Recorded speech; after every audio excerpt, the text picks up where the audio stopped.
all of you, my colleagues, for joining us tonight in this joint meeting of the Washington County, Clackamas County, and Yamhill County Board of Commissioners to fill the vacancy for House District 26 due to the appointment of former State Rep Courtney Neron to the State Senate.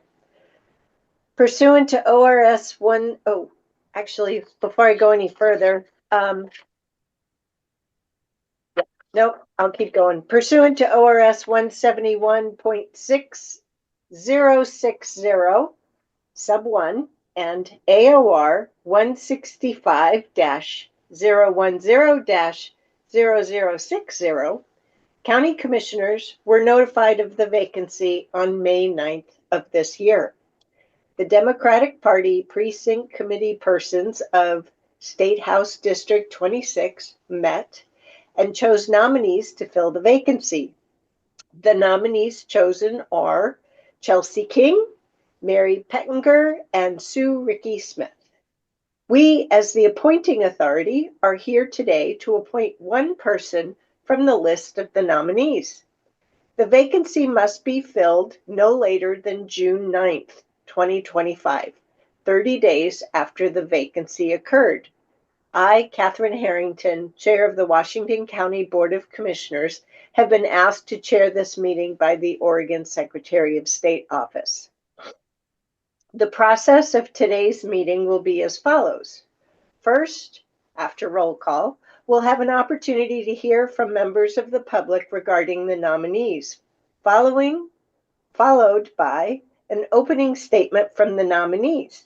Then we'll have questions from the commissioners for the nominees, and finally closing comments from the nominees before we begin deliberations and a vote by county commissioners. We have staff support here for us this evening. Washington County Clerk to the Board, Kevin Moss, please wave, Kevin, and County Counsel Courtney Duke Dreesen from Washington County.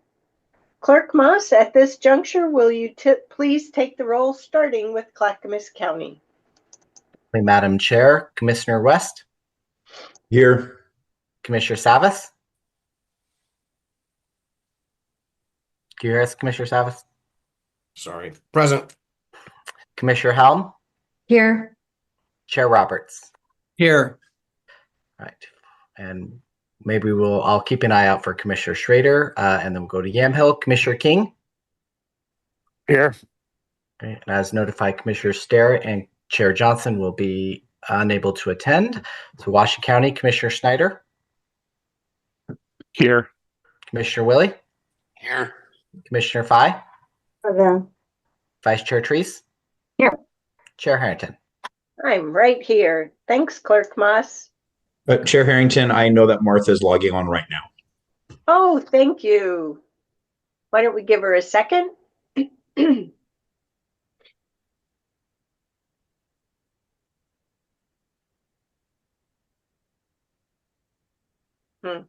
you see her, Clerk Moss? Yes, she should be rejoining right now. Good evening, Commissioner Schrader.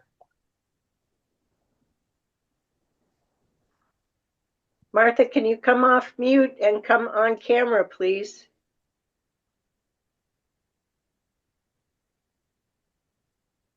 Okay, we're going to keep proceeding, and hopefully Commissioner Schrader can figure out her tech details. I'd like to make a few comments before we get going. So this will be the 10th appointment in 5 years that the Washington County Board of Commissioners has had to act on. So if any legislators are listening, with redistricting coming up after the 2030 census, please simplify these boundaries and work on legislator longevity. This is getting pretty tiring. But you know, it happens. And this time around, this process landed in the middle of the budget season for each of the 3 county commissions. So my sincere thanks to each of you county commissioners for not only working through difficult budgets, but for your spending your Friday nights with us doing this. Yet again, another aspect of how we serve our communities.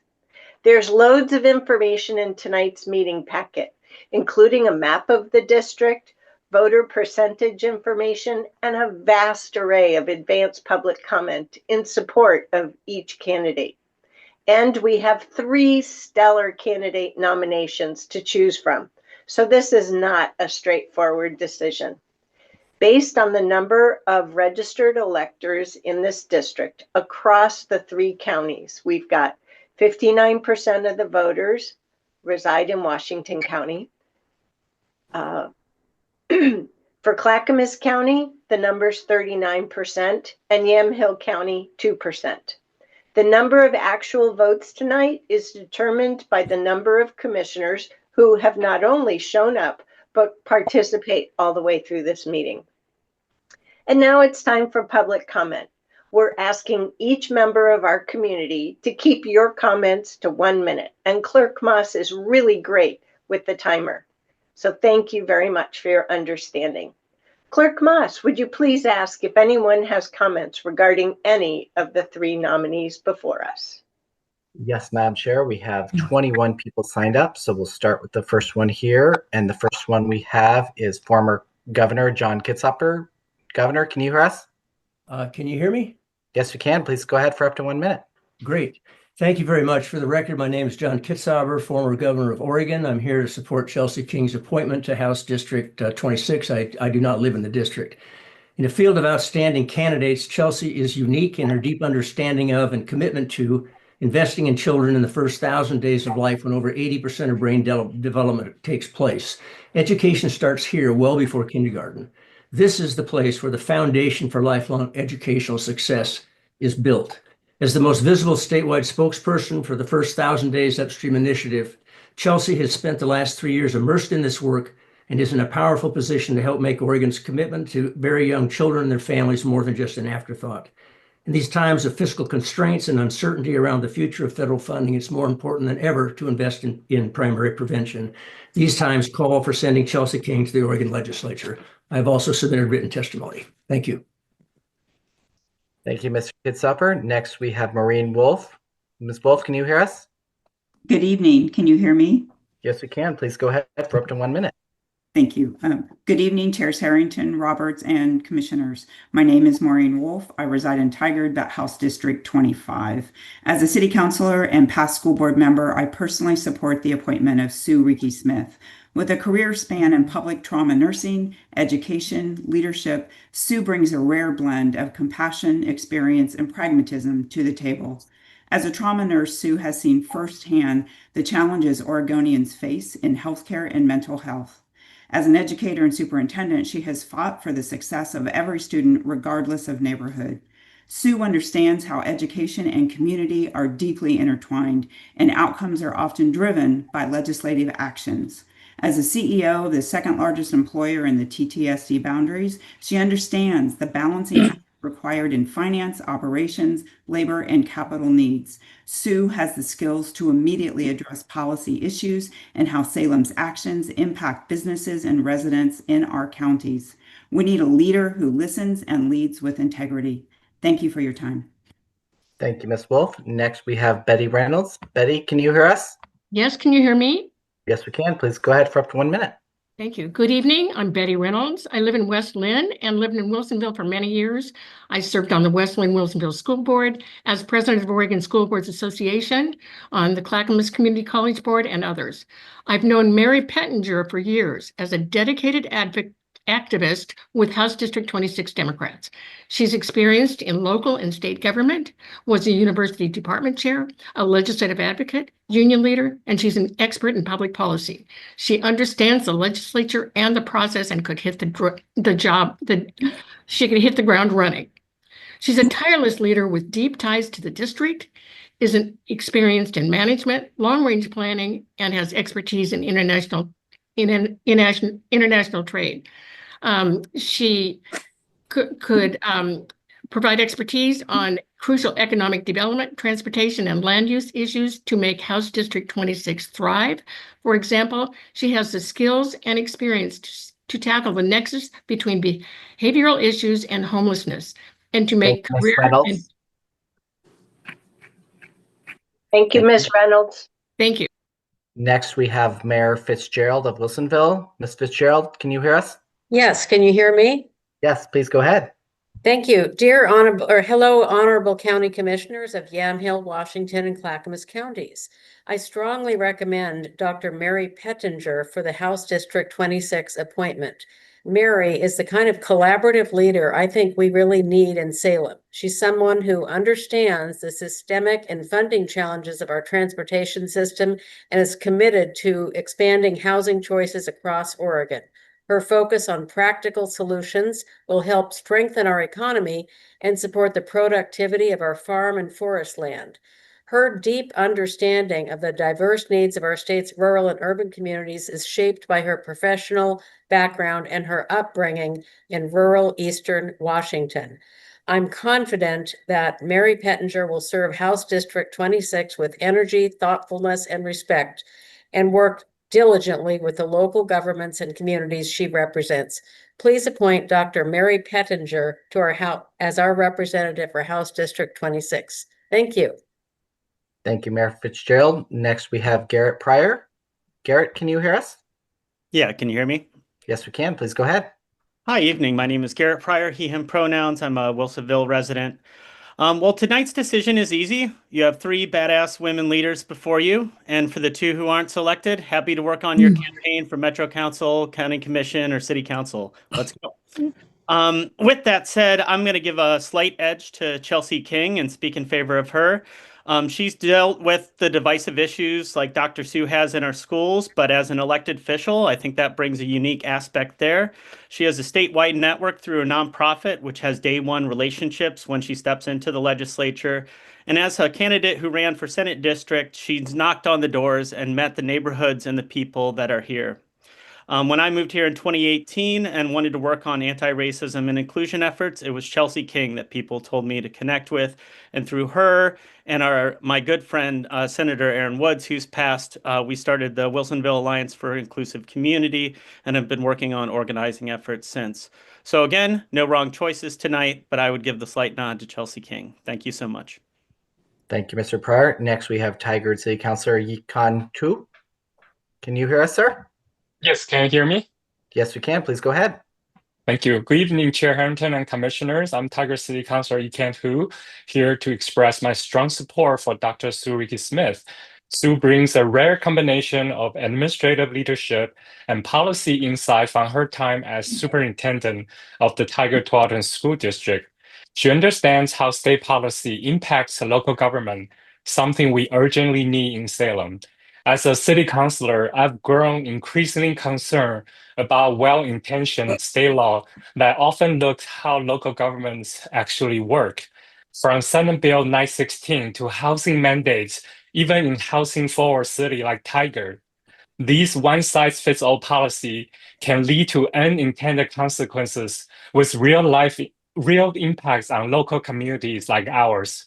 We need leaders in Salem who listen to and actually work with local government. That's why I'm proud to support Dr. Sue Ricky Smith. Thank you. Thank you. Next, we have Carol Greenlow. Carol, can you hear us? Yes, can you hear me?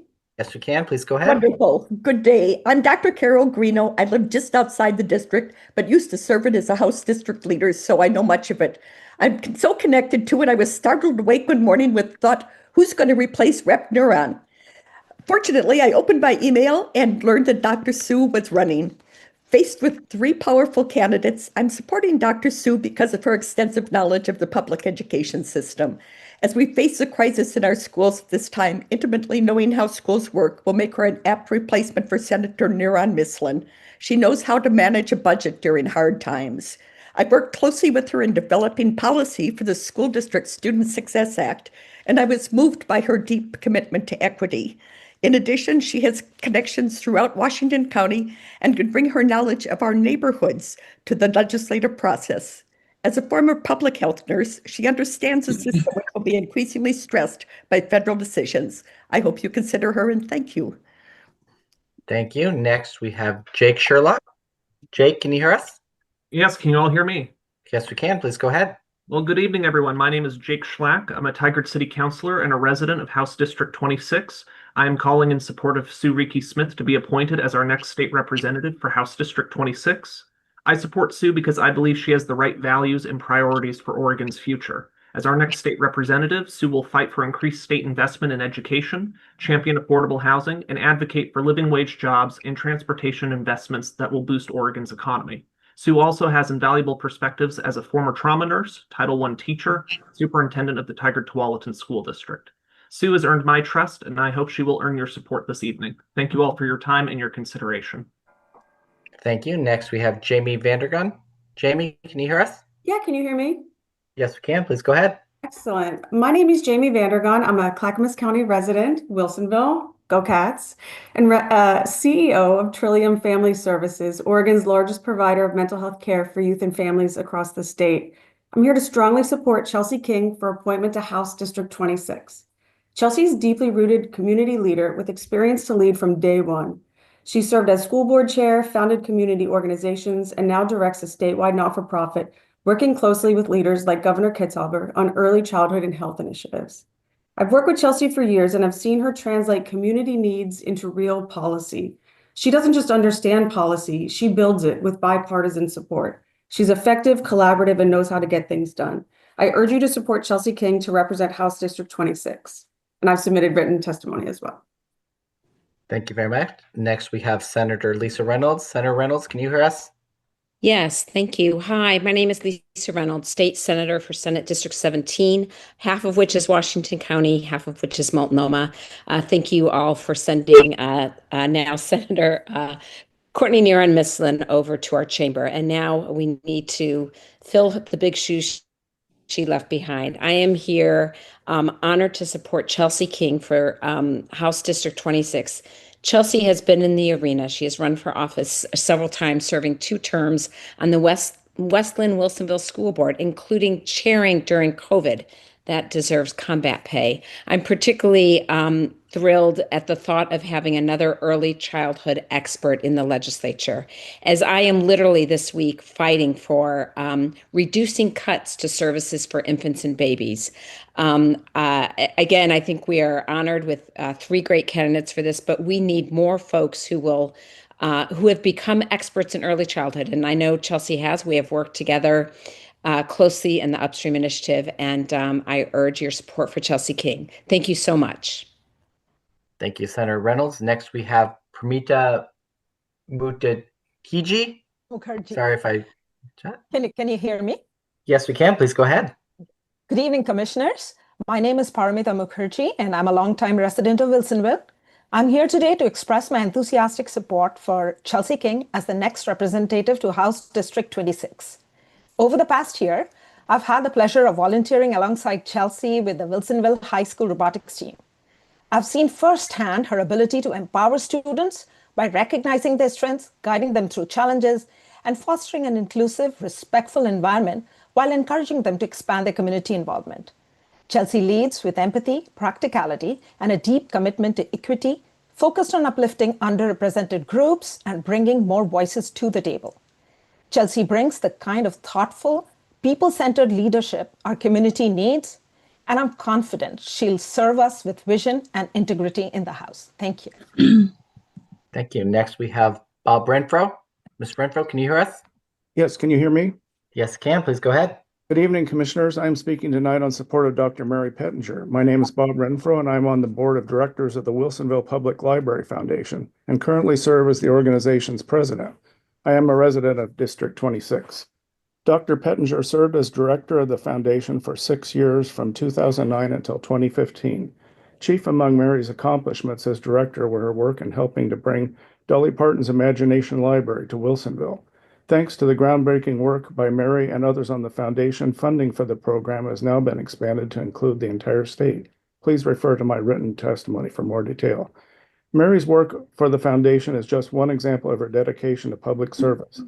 As her friend and colleague, I know that she has a deep interest in working to solve the issues facing Oregon, such as diverse housing, transportation, infrastructure, healthcare, civil rights, and education. I encourage you to select Dr. Pettinger as District 26 representative. Thank you.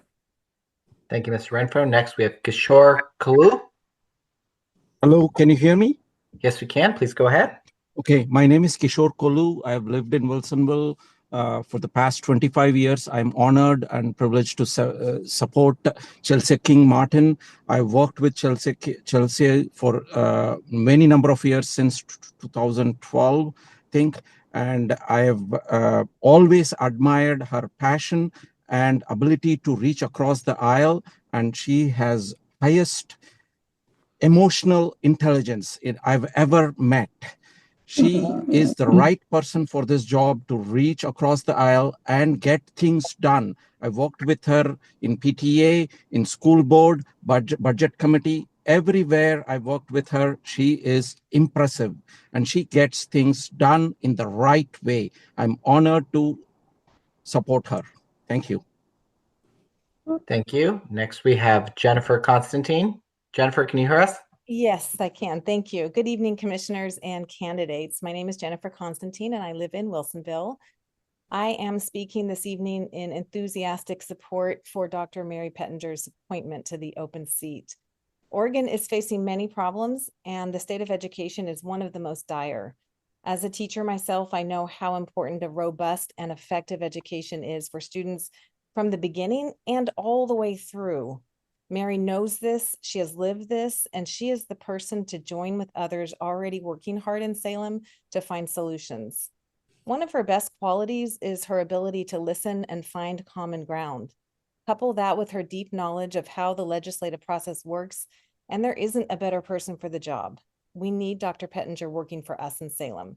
We need her experience, her work ethic, and her wisdom. I am proud to support her. Thank you. Thank you. Next, we have John Hilliam Payne. Can you hear us, sir? Yes. Good evening. My name is John Hillen Payne. I live, work, and volunteer in the Wilsonville portion of Oregon House District 26. I am here today to voice my support for Chelsea King and encourage your selection of her in the appointment for the open house seat. I have known Chelsea for over 13 years, having taught her 3 children, and can attest to her qualifications as an outstanding community member and a super impactful leader.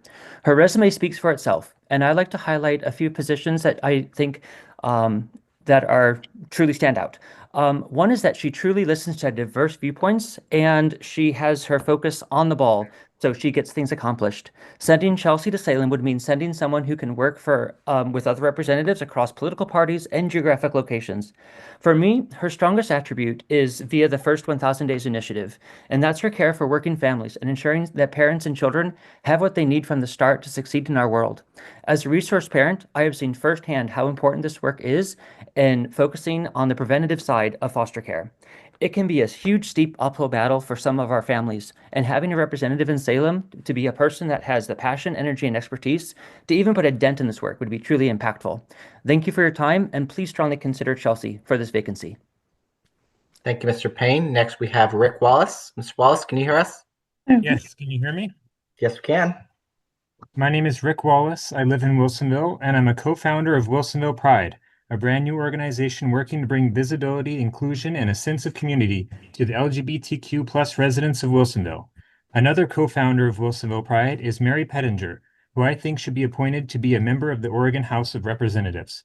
Mary cares deeply about her neighbors and community, which is why she was so integral in shaping Wilsonville Pride into what it is today. Mary and her wife graciously opened their home to host the first get-together with members of Wilsonville Pride, and has given so much of her time and knowledge to this cause.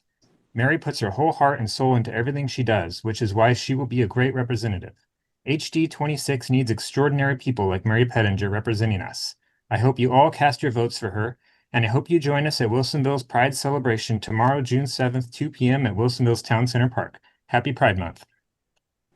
Thank you, Mr. Wallace. Next, we have Mayor Sean O'Neill of Wilsonville. Mayor O'Neill. Good evening, Chairs Harrington, Roberts, and Commissioners. I'm Sean O'Neill, Mayor of Wilsonville, and I'm here to strongly support Dr. Mary Pettinger's appointment as the next state representative for House District 26. Mary is a graduate of our Wilsonville Civics Academy and has lived in the district for over 21 years. She knows how local government works and what our communities truly need.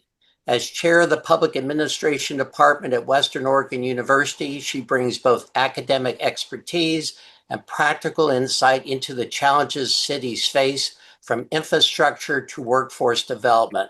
Mary is more than an educator. She's a problem solver with a clear understanding of the district's priorities, sustainable transportation, housing infrastructure, and economic development, to name a few. She's uniquely qualified and fully prepared to hit the ground running in Salem. I urge you to give her your full consideration. And in interest of time, I direct you to my written testimony. Thank you. Thank you, Mayor O'Neill. Next, we have Aaliyah Jackson. Can you hear us? Yes, can you hear me? Yes, we can. Good. Good evening, Commissioners. I am Analia Jackson. I am the CEO of the Tualatin Area Chamber of Commerce, and thank you for this opportunity to speak in support of Dr. Sue Reiki Smith for the appointment to District 26. In my 3 years as the CEO of the Tualatin Chamber of Commerce, Dr. Sue worked with me as an ex officio board member at our chamber, and she helped our chamber immensely. Dr. Sue was always very astute, concerned, and aware of all the issues in Washington County, in our city, in Tualatin and Tigard, in the region. She was concerned about the people, the businesses, and the quality of life. She was wise and thoughtful. She was informed and always balanced and working for the best outcomes for the highest good of all. She is grace under fire. She is a delight to work with. She's intelligent. I have the highest respect and admiration for Dr. Sue, and I believe that she would be an excellent, excellent person in this role. Thank you. Thank you. Next is Susan Nowak. Susan? Yes, I'm here. Can you hear me? Yes, can. Thank you. And thank you. Good evening, Commissioners, and thank you for allowing the public to be present at this meeting tonight. My name is Susan Nowak, and I'm a 24-year resident of Tualatin. And with all due respect to the three candidates stepping up to fill the open position for House District 26, my testimony is on behalf of Dr. Sue Reiki Smith. As a current member of the Tualatin Area Chamber of Commerce Board of Directors and chair for 2 years and chair of the Chamber Business Advocacy Council, I've worked with Dr. Sue from 2019 to 2024. Dr. Sue always brought consideration, knowledge, respect, and wisdom to whatever business policy, legislation, or partnership and collaboration for whatever the Chamber was considering on behalf of our business community. She is always thoughtful, well-informed, and in tune to the needs of business and to the community at large. She will represent District 26 in Washington County well in Salem, and I ask you for her support, to support her. Thank you very much for the opportunity. Thank you, Susan. Next, we have Becky Timchuk. Becky, can you hear us? I can. Go Beavs. Good evening, all of you commissioners. Thank you so much for being here on a Friday night. I do not envy the position that you're in. You have 3 stellar candidates here tonight to pick from, and it's going to be a tough choice. But I am here tonight in support of Dr. Sue Reiki Smith. I am a resident of Washington County, and for 8 years I served on the Beaverton School Board and now currently serve on the Northwest Regional ESD. And I got to see firsthand how someone works collaboratively, bringing many different parties together. And Dr. Sue understands what it's like to have many different stakeholders, not everyone seeing the same thing at the same time, the same way, and finding a way to move forward. And I so respected that as a board member, bringing together top things for Washington County. I know that she understands what it's like to serve many different people, whether they be in cities or be in outside areas, and that how important it is to balance the economic development for all of those. I hope that you will look at her stellar resume, but also I know that she is going to hit the floor running of all the important things that need to be handled at our state legislature right now. She is the right person in the right place. I hope you will support Dr. Sue. Thank you. Next, we have Abraham Mahmoud. Can you hear me? Yes, we can. My name is Abdirahim Mahmoud, and I am a lifelong Washington County resident. And today I want to take a different approach to testimony. I won't talk about Dr. Sue's brilliant intellect or her policy prowess. I want to speak to who she truly is. Just for me being here, a 21-year-old on a Friday evening shows the impact she's had on my life. In the winter of 2020, I was accepted into Howard University, a dream I never thought would come true. As a first-generation immigrant and first-generation college student, that dream quickly became a burden. How would I afford this? And out of the blue, Dr. Sue and her husband made me a promise, without fanfare, without conditions, that every winter and summer that they would cover my flights from Portland to Washington, D.C., so I could come home and be with my family. She never asked for anything in return, no recognition, no repayment, just a simple request to do your best.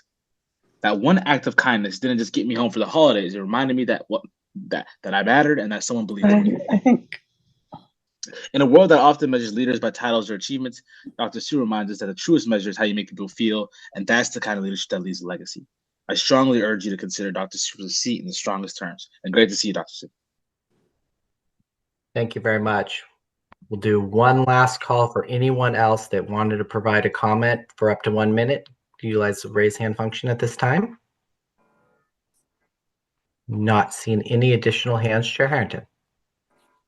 Thank you, Clerk Moss. And before we move on, I want to make sure I come back to a need here, and that is to ask of this collection of county commissioners, is there anyone who has a need to declare any potential perceived conflict of interest or an actual conflict of interest?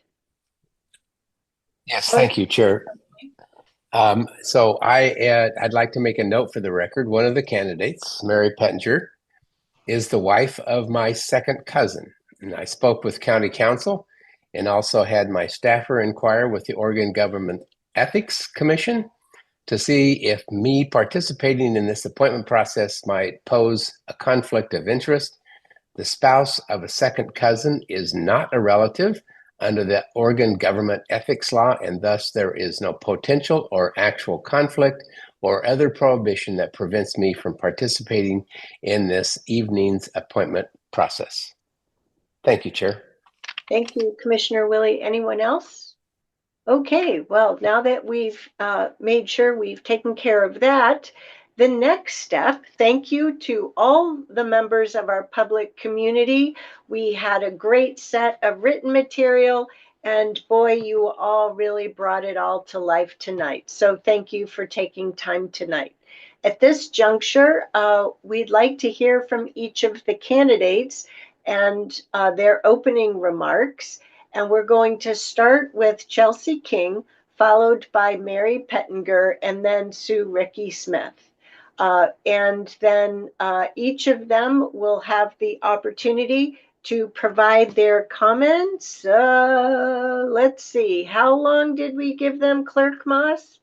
2 minutes, Madam Chair. Thank you so much. So we'll start with you, Ms. King. Hello, Chair Harrington and County Commissioners. You've had the opportunity to hear from some of my endorsers, and you've read in your packet about my accomplishments. And instead of talking about my achievements right now, I want to tell you about who I am as a person, because it informs why I want to be in the legislature. I was born in Coos Bay to a father who was a logger and a mother who worked in the service industry. Neither of my parents had a college education, and they had 3 children before the age of 24. After their divorce, my siblings and I experienced the crushing stress of living in poverty. And we eventually, after moving around a lot, ended up in rural Southern Oregon, where I still have family living today. I have witnessed the toll that substance abuse disorder takes on a family. I know the long-term effects of childhood adverse experiences. I have seen what adolescent mental health struggles look like, and I know what it feels like to be scared of the total while grocery shopping. I've also experienced the power of dedicated educators, like those who provided stability to me as a child and encouraged me to go on and get my master's degree as an adult. I know how access to stable and well-paying jobs and employment can serve a person's material and psychological well-being, like my nephew, who struggled as a high schooler during COVID, but went on to thrive as a wildland firefighter in rural Oregon. This is just a little bit about my personal history that deeply informs the issues that I want to work on in the state legislature. It's not just my long list of accomplishments, it's also my heart and my lived experience that will make me the right or a strong legislator for House District 26. Thank you for considering. Thank you. Dr. Pettinger. Thank you very much, honorable chairs, esteemed commissioners, and community members. First, I want to acknowledge that we are here tonight due to the passing of Senator Aaron Woods, and I know he was a truly extraordinary individual. I'm Dr. Mary Pettinger, and for over 30 years, I've served as a political science professor and advocate for public policy, the last 22 of those at Western Oregon University. My commitment to Oregon extends beyond the classroom through community service and hands-on problem solving. I am stepping up because I know my experience and leadership can contribute to solving Oregon's greatest challenges. In my academic and community work, I emphasize collaboration, evidence-based policies, and community-driven results. Whether teaching about the complexities of public budgets or how to wisely design policies and navigate the political processes, my career has been driven by simple principles, a simple principle. Together, we can solve Oregon's toughest challenges by bringing people together, grounding our work in practical, community-based solutions.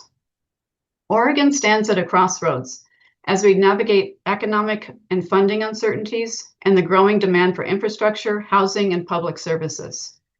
For my legislative priorities, I will advocate for increased funding for transportation and protect the 50-30-20 funding model, support cradle-to-career education, and promote sustainable economic growth.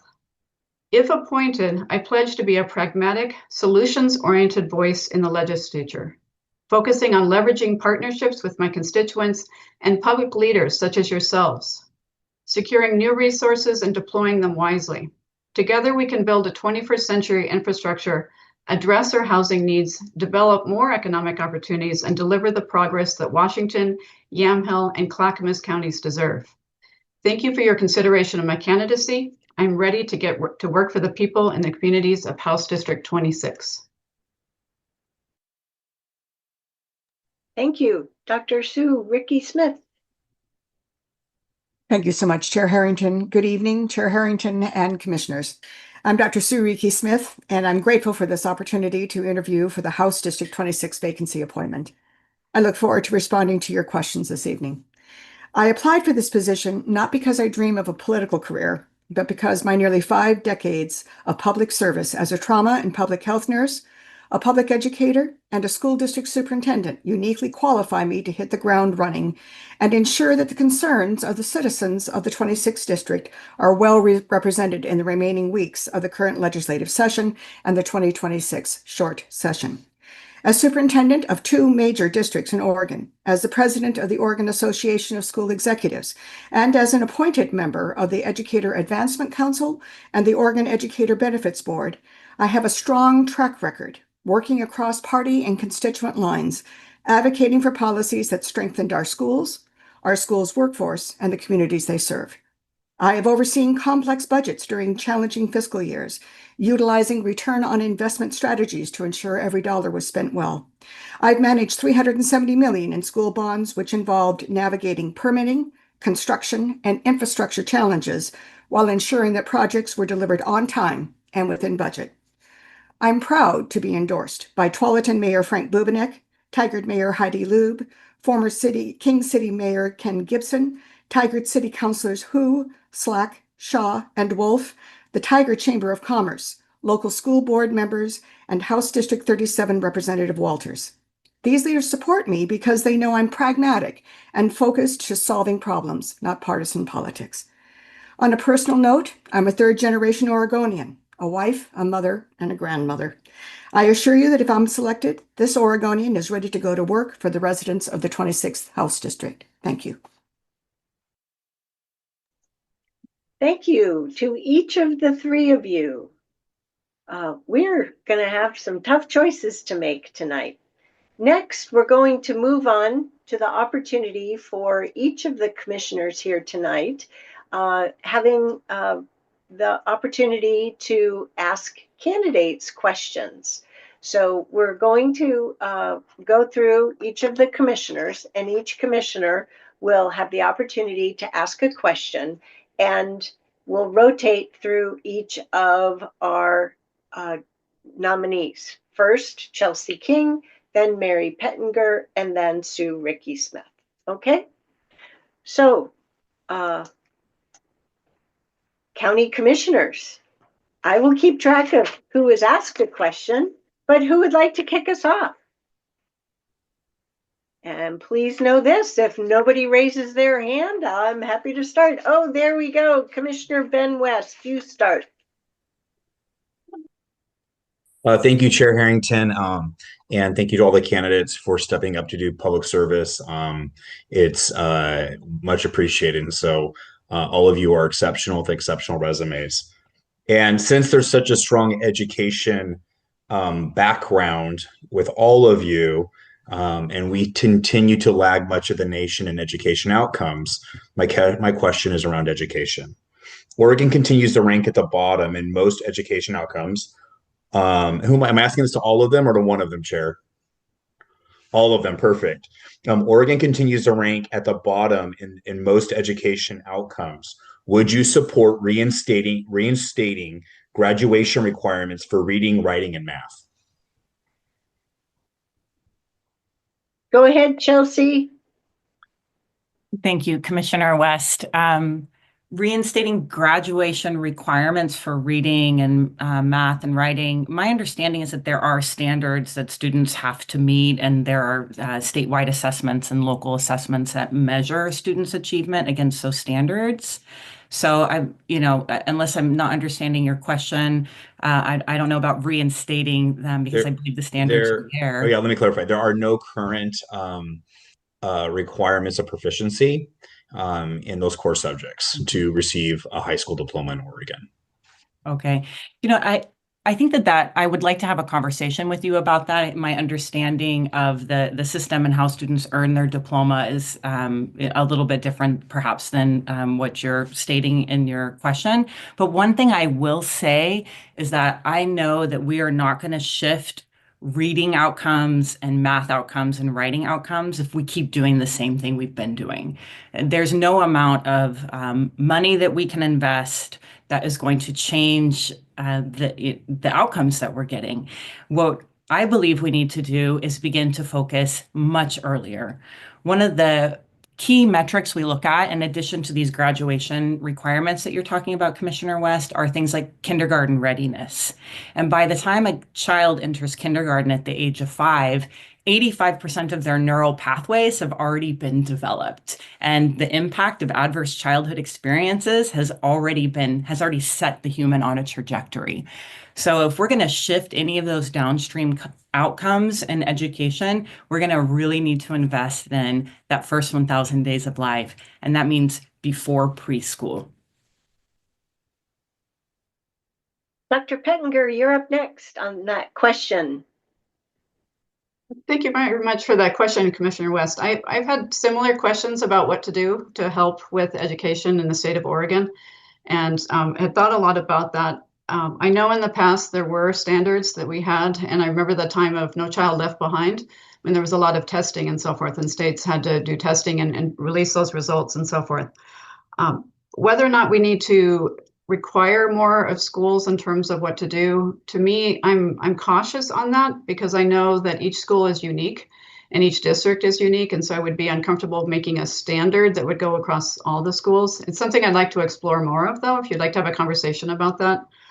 What I would like to emphasize in terms of education, and I know just throwing money at something is not always the way to solve a problem, but when I was doing research, I really understand your concern of that question. Oregon right now, we rank 31st in math proficiency, 43rd in English, and 29th in science in the lower grades.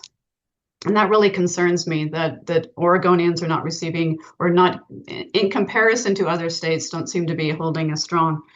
I see it on the other end in universities as well, with students who have struggled, and we have to provide a lot of additional services sometimes in terms of reading and math scores as well.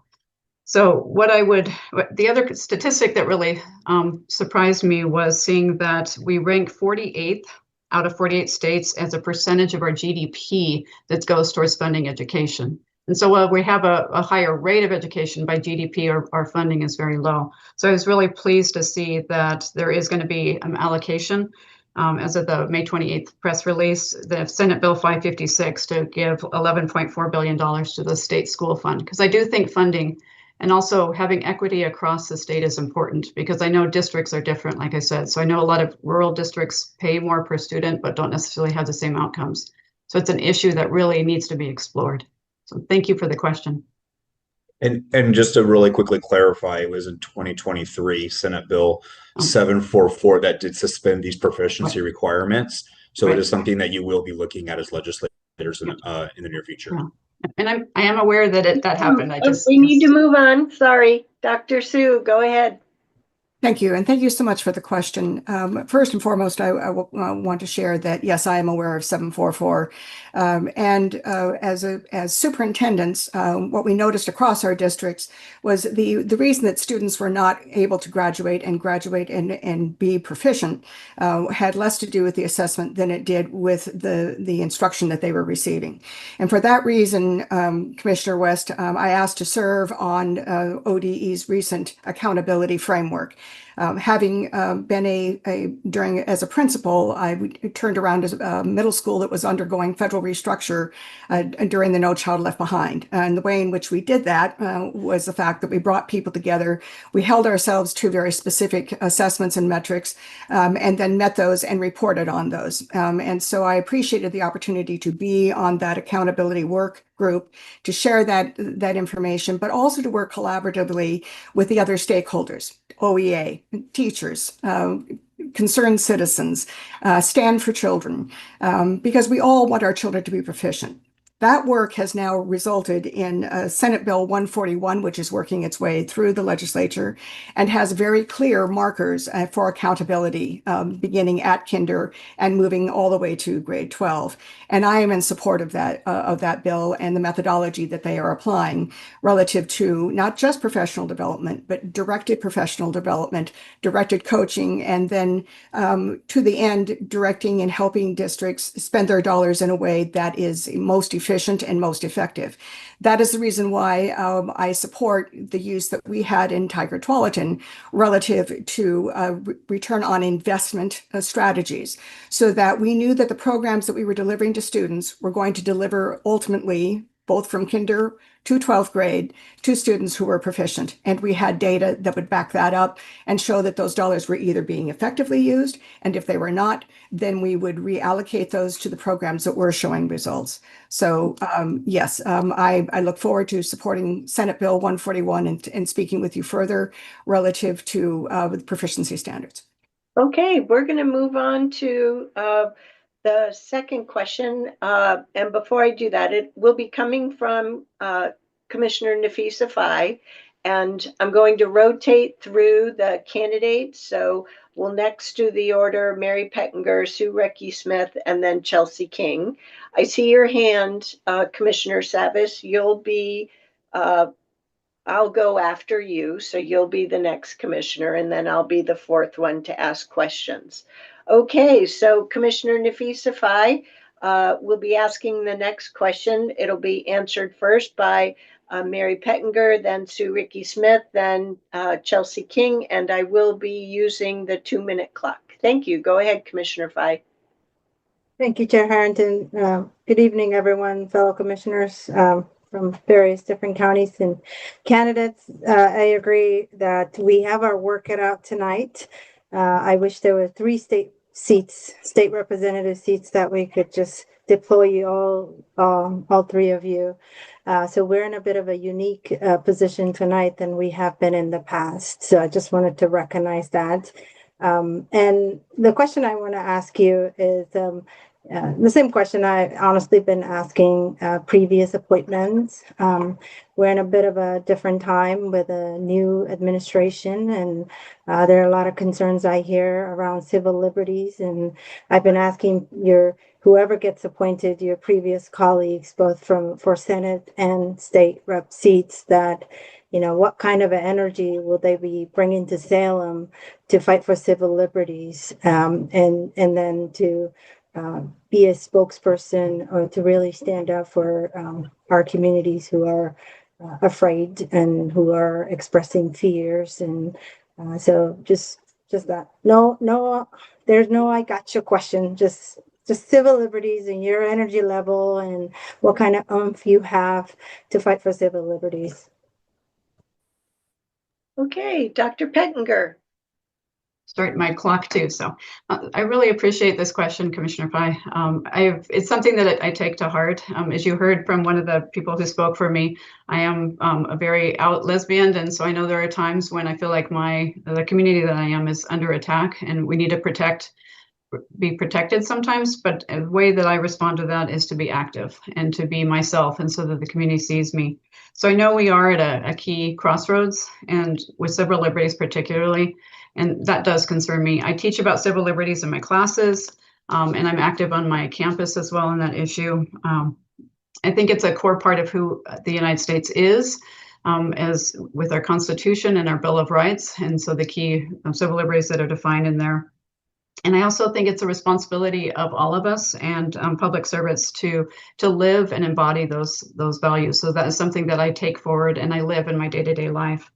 At Western Oregon University, I'm part of a Freedom of Expression Committee. So we've had, as you know, a lot of things on campuses about current events and so forth. And we've been working really hard to create a space for students and for faculty and for staff in the community to talk and have civil dialogue with each other.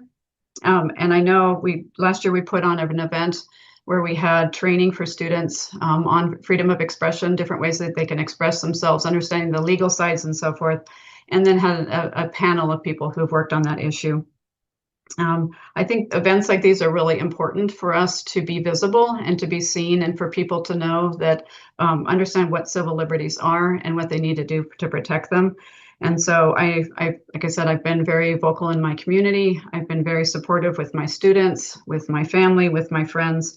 And it's something that I think that we all need to stand up and be courageous for as leaders. Thank you. Thank you, Dr. Sue. Thank you.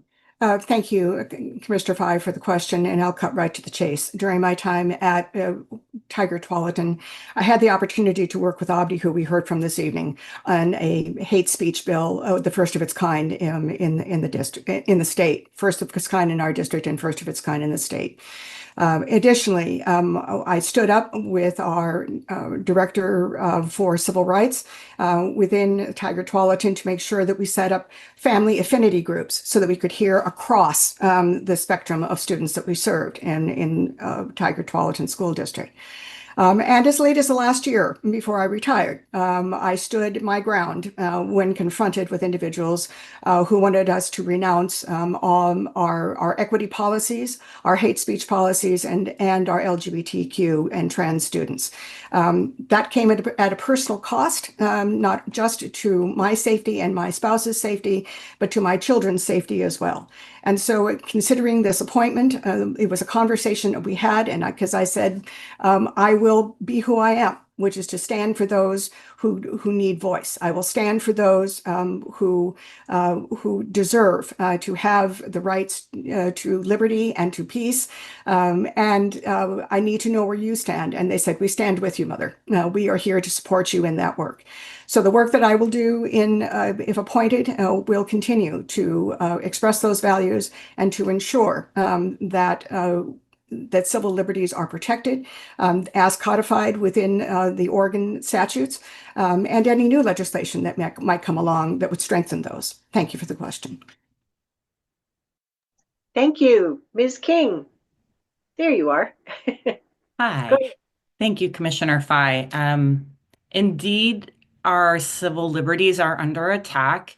And I firmly believe that when our civil liberties are under attack for one demographic, that it threatens all of us. We're currently facing extreme risk for speaking out, speaking against power. I know of people, particularly I'm connected to our Latinx communities, and I know of people who are afraid to go to work, people who are afraid to go to their children's high school graduations. And this is, I think, at the heart of this issue is the fear and the chaos that is ripples across the communities in our nation. And honestly, that's how authoritarianism maintains power, is that we feel divided, we feel afraid of each other, we feel afraid to go to work and to school, and we really start to doubt each other, and it just, relies on that chaos. So I think what we need to do is keep our eye on the ball, to use the phrase someone used earlier, that we maintain our North Star, is that we honor our diversity, we believe in equity and fairness, that we uphold our Constitution, that we're inclusive in our practices, and that people who are working and going to school are safe to live their lives. If I'm, I have a record of using my voice to communicate that, and in the legislature, I would do the same. I would have a position of power, and I believe that politics is about power and brokering power, and I would use that power to ensure our civil liberties are upheld for all in the state of Oregon. Thank you. Next up, we'll have Paul Savas, followed by myself, followed by Pam Trees, followed by Martha Schrader. And we'll start. Commissioner Savas's question will first go to Sue Ricky Smith, then to Chelsea King, and then to Mary Pettinger. And I've got you, Chair Roberts, in the line. Go ahead, Commissioner Savas. Thank you. Well, thank you all for your public service in your careers, and also for stepping up into the applying for this position. There's a term out there that we're all dealing with. We call it different things, but we have what's called the silver tsunami. We have the fastest growing population of homelessness right now, at least in Clackamas County and other areas in the region, is our senior citizens. I'm curious how you, in this new role, would help tackle this problem and provide support for this growing population. Thank you for the question, Commissioner. I think it's critical that we build more housing in this state for all income levels. And I fully support the governor's goal of the 36,000 units per year. We've got a long way to go to achieve that. It will require using many different kinds of levers, both in terms of mandates as well as in terms of incentives, from streamlining regulations to creating incentives and to utilizing innovative solutions like modular housing to build at the level that we need. And specifically to your question relative to seniors, protecting the housing that they have. In terms of many of them live in modular homes that are on rental properties, and it is important that we keep our eye on rent so that they are not basically pushed out simply because they cannot afford the rent. I think that incentivizing developers to participate in building mixed housing developments, and we have examples of that within Washington County, River Terrace 1.0, and in Wilsonville, the Transit Center, where they have incentivized developers to come and build housing that is affordable. Senate Bill 974 that has been introduced in this session aims to streamline some of the processes for residential development. And so I'm certainly eager to learn more about that and to be supportive of that bill in search of getting mixed housing, as well as getting it close to transit and addressing transit deserts which I know you are actively working on. And that is also important for seniors so that they have access to transit and so that they can get to services. And so those two must go hand in hand. Thank you. Same question goes to you, Ms. King. Yeah, thank you, Commissioner Savas, for this question. I think it's a tragedy how we treat our elders and our culture, and it's very sad to hear and to witness the silver tsunami. I think Dr. Sue gave some really great examples about, housing that's developed around transit and some, mixed style housing development. think there's also a couple of things to consider. You all are probably familiar with the U.S. Surgeon General coming out and saying that social isolation is one of the biggest epidemics that we're facing health-wise in our nation. And so I can't help but think about housing issues as being complex. I think about the social determinants of health, like how much it costs for our elders to have the type of care that they probably need as their health complexity grows. I think about the impact of inflation and how expensive it is to buy food and things of that nature as well that are probably contributing above and beyond just access to affordable housing. So I would become very curious about the social determinants of health and how we're building communities that are interdependent and cross-generational. More specifically, I was just gonna ask. oh, okay. I thought maybe. What time is it? Sorry, I'm so That's sorry. okay, Commissioner Fye. I hear a child's voice. Finally, I support reforms like I understand that a lot of times elders end up, even if they own their home, can no longer afford the rising property tax cost. And so I would be curious about ways that we can ensure that our elders are not suffering undue burden because of things like that. Well, the good news on that latter part is through every county has access to the state program to defer property taxes. So, Dr. Pettinger, you're next. Thank you very much.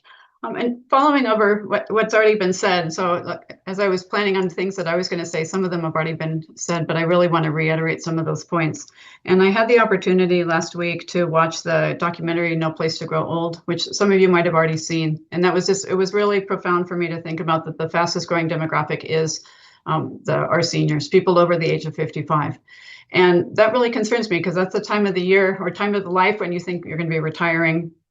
And instead, people are losing their homes. And it's really clear from the data to show that part of that is happening because of rents increasing significantly. There was the support for rents coming out of COVID and so forth. So now that's shifting over. I've been seeing that in one of the priorities for Washington County is thinking about how we are going to fund and try to keep people in their homes longer. Because if you're going to address homelessness, I think it's really important that we need to put the people first, the people in need first. And so we need housing stabilization to different affordable housing, but different housing priorities and so forth. And we need to keep people in their homes, and that's particularly with the senior group.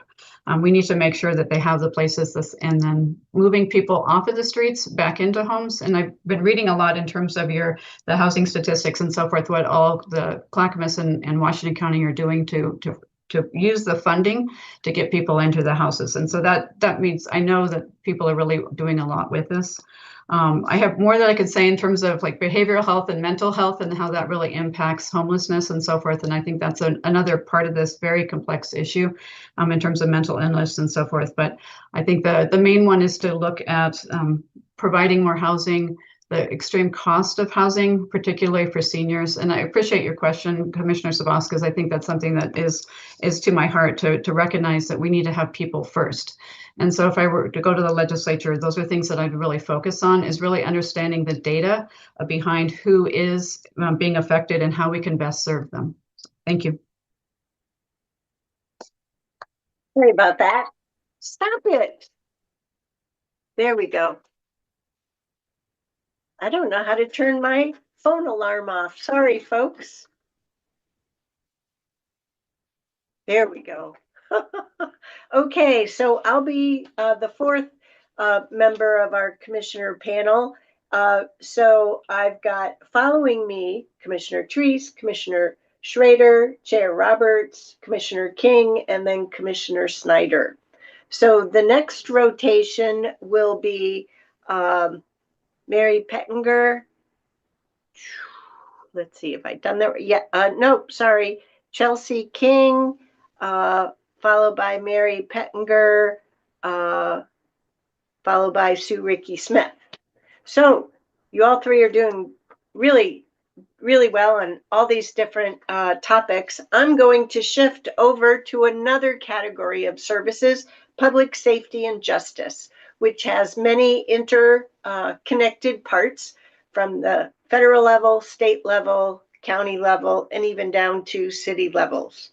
The state legislature writes laws, state and provides funding for the courts, for prisons, for a supplement or a base salary for district attorneys, provides funding for public defense, funding for the state hospital. At the county level, we've got sheriffs who run our jails, some law enforcement. Counties fund the district attorney department. So in cases of counties here, we supplement our DA salary plus pay for all of the DA staff, including all the number of assistant district attorneys, of which we have 49 by ourselves. Then there's juvenile justice, community corrections, the list goes on. The state has increased the number of unfunded mandates or underfunded mandates and has not been providing funding levels that keep pace with costs while also expecting us to do more. How can we count on you to ensure, beyond the categories of education, beyond the categories of mental health and substance use, how are you going to ensure that you become more informed about our needs to ensure that the public safety and justice system is funded? So, for example, our community corrections departments can follow through on the state required sanctions for parole and probation and make sure that recidivism goes down. So the order is Chelsea King, Mary Pettinger, Sue Ricky Smith. Chelsea, you're up first. Chair Harrington, thank you for the question. I think in order to answer that, I'd like to just say a few high-level points. First is that these services are essential. They're very important. We can't talk about civil liberties and fairness and justice and access without addressing those issues. So I just want to acknowledge the importance of these essential services. The other thing I will say is that I've never been a county commissioner. I was 8 years on the school board. I've launched businesses. I've ran a nonprofit, but I am not a subject matter expert in the things that you are. And so I would need to be in relationship with you to understand the work that you're doing. I'm already learning just during this interview. And I do come at this more humble perhaps than we come across, as we have to, make ourselves look amazing during these interviews. But I do really have a beginner mindset with some things and a curious desire to learn. So I would like to say that as well. Also, I would like to say that as somebody who served on the school board for 8 years, I've seen unfunded mandates take a toll on our system. Particularly, there was legislation that was passed in 2007 that required that our students get a certain amount of PE hours. And what I saw is that it just logistically was impossible in our school district. We would have had to have hired a bunch more PE teachers, reduced time with math and reading, had more facilities. There was no way to do it. It took 10 years for the legislature to change that policy. And in 2017, they did.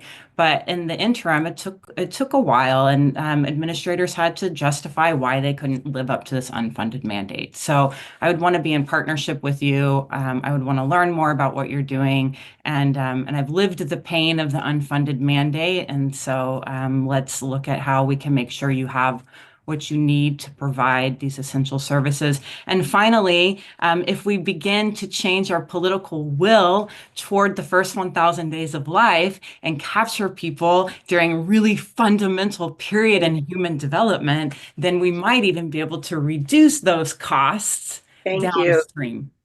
Thank you. Dr. Pettinger. Oh, there you are on my screen. You're next. Trying to reset my phone and it fell off the desk. So, okay, thank you. Thank you so much for that question. There's a couple parts to what you're saying, and so I want to address each part if I can. The first one is I do make a strong commitment to being very connected to all of you in all of the counties that would be served are part of House District 26. So that could be meetings set up regularly to hear your points of view, to hear from your not just your concerns, but your dreams and ambitions of what you would like to see at the legislature. So that is something that I strongly commit to. I commit to going to events in your district as well, because I really want to be part of, in the county and be part of what you do.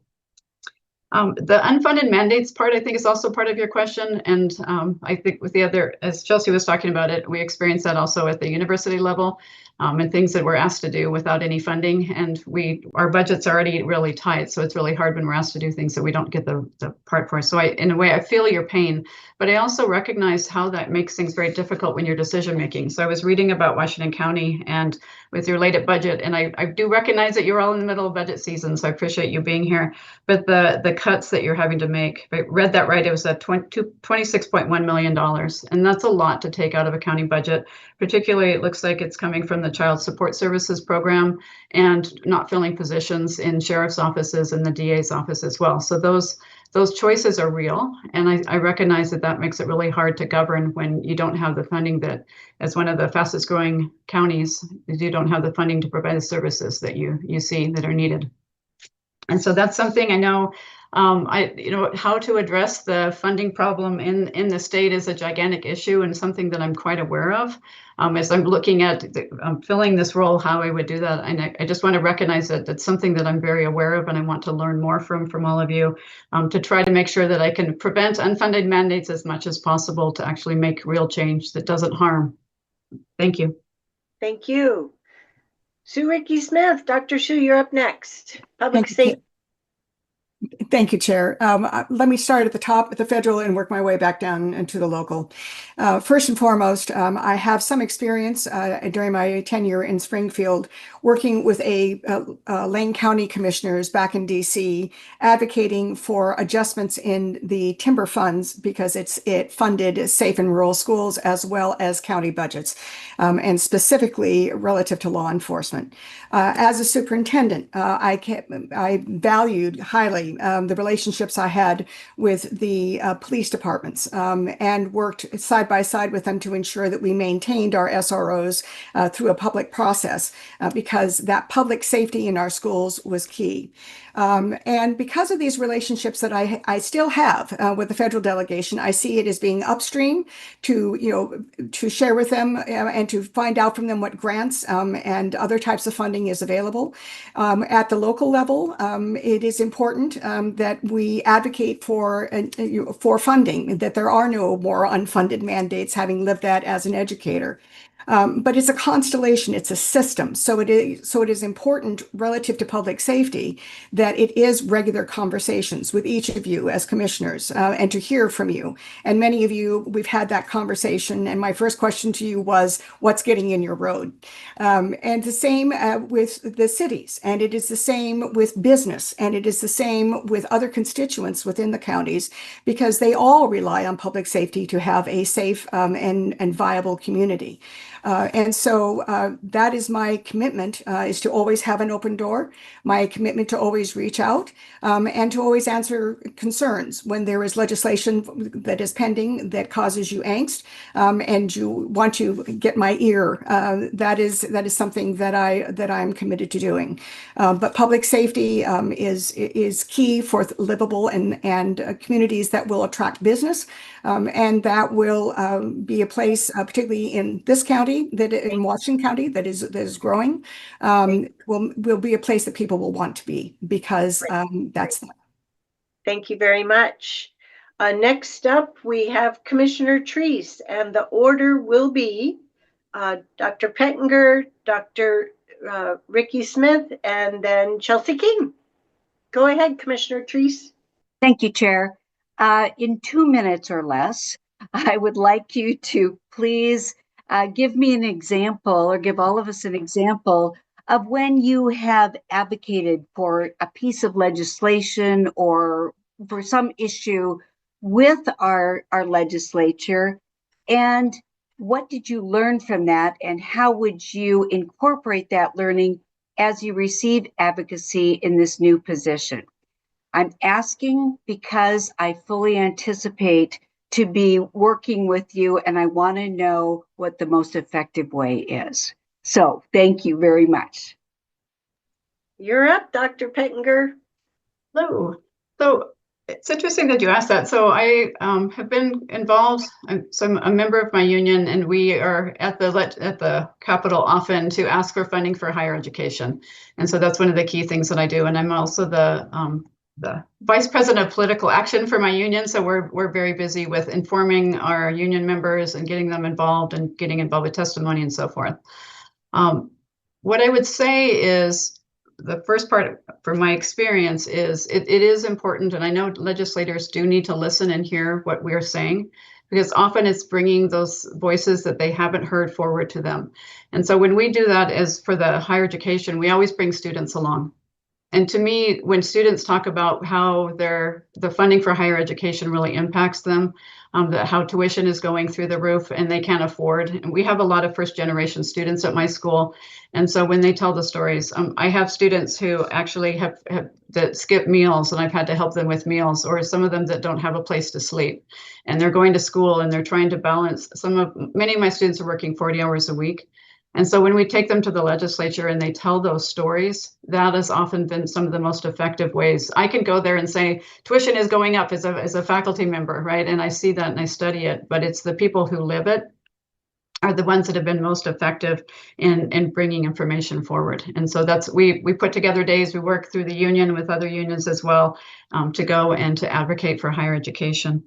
I know the three things I've been there a couple times just this spring, and we're working for the Public University Support Fund.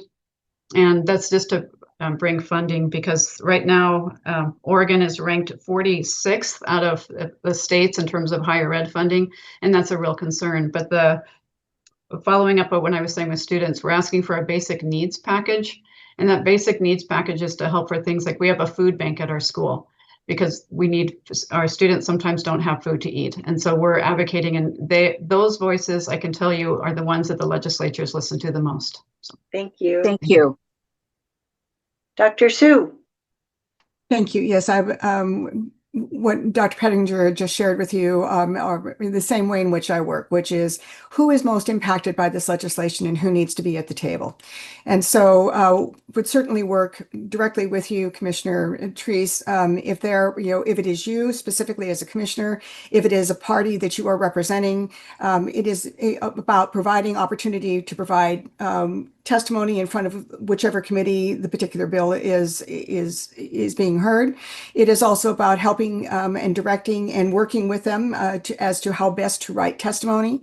It is also being willing to roll up your sleeve and work and bring them in as a small work group and say, okay, how can we work on this together to make this better, so that I can carry that back into the legislature? And I'll give you a very quick example. Senate Bill 819, 2023 was a student full inclusion bill that came over from the Senate. While we all agreed with the values within that bill, there were challenges relative to potential damage to workforce. And so we were concerned about their safety. So I went from being an advocate to finding myself on a small work group with now Senator Neron Mislin, and we worked across the aisle. I worked across the aisle with our labor partners as well as other constituents to try to write amendments into that bill that address the safety concerns of those workers, but still held true to the value of the bill in terms of inclusion of all students. And that is how I work, is that we come together, we roll up our sleeves, and we burn the midnight oil, if you will, to make that bill meet the needs of the constituents. Thank you. Ms. King. Hello, thank you for this question. I actually would like to talk about the Child Success Act, Senate Bill 1167, which the Upstream Initiative generated and is currently sitting in the Ways and Means Education Subcommittee. The thing that made this legislation that we crafted so impactful is that it was sourced from communities. So the 7 different regions across the state of Oregon who would receive money if this bill passes asked for very specific positions and elements of a child success model that they identified in their communities they needed. So it was community-based, community-led legislation. It didn't come from the state down. It came from communities asking for what it is that they needed. That legislation, I'm very proud to say, has both Republicans and Democrats from across the state as sponsors. And also, I was able to work with the state agency head of the Department of Early Learning and Care to ensure that the dollars, should the legislation pass, will have the 0% administrative overhead. So all the dollars will go directly into the communities and within 30 days of the ink being dry. So the fact that we were able to mobilize communities, identify the solutions, assign a budget ask to those solutions, craft legislation, get it into, a Senate, like a Ways and Means Committee, and have the dollars potentially going directly to the communities with no overhead. Those would all be elements of good legislation that I would hope to replicate. Thank you. Thank you. Next, we'll go to Commissioner Schrader. But before we do, the order after Commissioner Schrader will be Chair Roberts, Commissioner King, Commissioner Snyder, and then Commissioner Helm. So Commissioner Schrader will ask the next question, and the answers will go in the order of nominees Sue Ricky Smith, Chelsea King, and then Mary Pettinger. Go ahead, Commissioner Schrader. Thank you, everyone. Good evening. I talked to a colleague the other day and told him this appointment was coming up, and he said, the stressful thing we do is appoint people, because as usual, you have 3 excellent candidates. So thank you all for stepping up to the plate. This is going to be a tough choice. My question really is going to have to do with childcare, because many of our counties across the state, as you know, are dealing with childcare deserts, which is also considered, as many of you know, a barrier to actually getting into the workforce. So my question is, what are your ideas or concepts to help our counties and our communities across the state solve this issue and make sure that every child has an opportunity for a safe place to be, so their parents can actually go to work? So I don't know who's first, so go ahead. I think it's Dr. Sue. Thank you. And thank you, Commissioner Schrader. Your question takes me back to during COVID, when we received ARPA dollars, and it was before the Washington County Commission, relative to whether or not some of those dollars should be allocated to childcare. And I remember advocating strongly at that point, and my thanks to many of the commissioners here this evening for supporting that ask that childcare dollars could flow.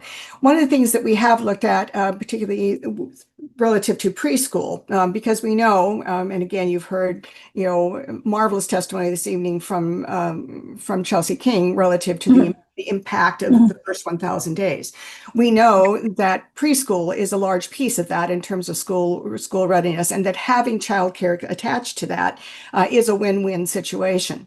So I would be very much interested in working on legislation and working with commissioners relative to finding ways to bring dollars into our counties and attach it potentially to preschool programs and incentivize and work side by side in a private, governmental partnership within our community, because we have that network relative to early learning and working with that department to see what are the opportunities to bring either grants or incentivize districts to work alongside childcare, so that can be a win-win situation. And certainly look forward to having more conversation about that in future. Thank you. All righty. Next up, Chelsea King. Thank you, Commissioner Schrader. During COVID, when our in-person schools shut down, we saw over 1 million, primarily women across the nation, leave the workforce. And that was a direct result of not having a place for their children to go, for them to go to school. So this is a very important issue when it comes to gender equity. We know that statistically it is, in a hetero cis household, it's generally the women who are doing the primary childcare. But that aside, regardless of who it is that is providing the majority of the care, there are some things we can do in the state to improve access to quality childcare. One of the communities that I worked with writing the Child Success Act actually asked for a program to be expanded into their region, their frontier rural area. So that childcare desert you're talking about, Commissioner Schrader, they asked to have Baby Promise installed into their district or their region. And programs like that do pull down some federal dollars. And so I think thinking creatively about how we can access federal resources. The other thing I've seen happening during this legislative cycle is removing regulatory barriers.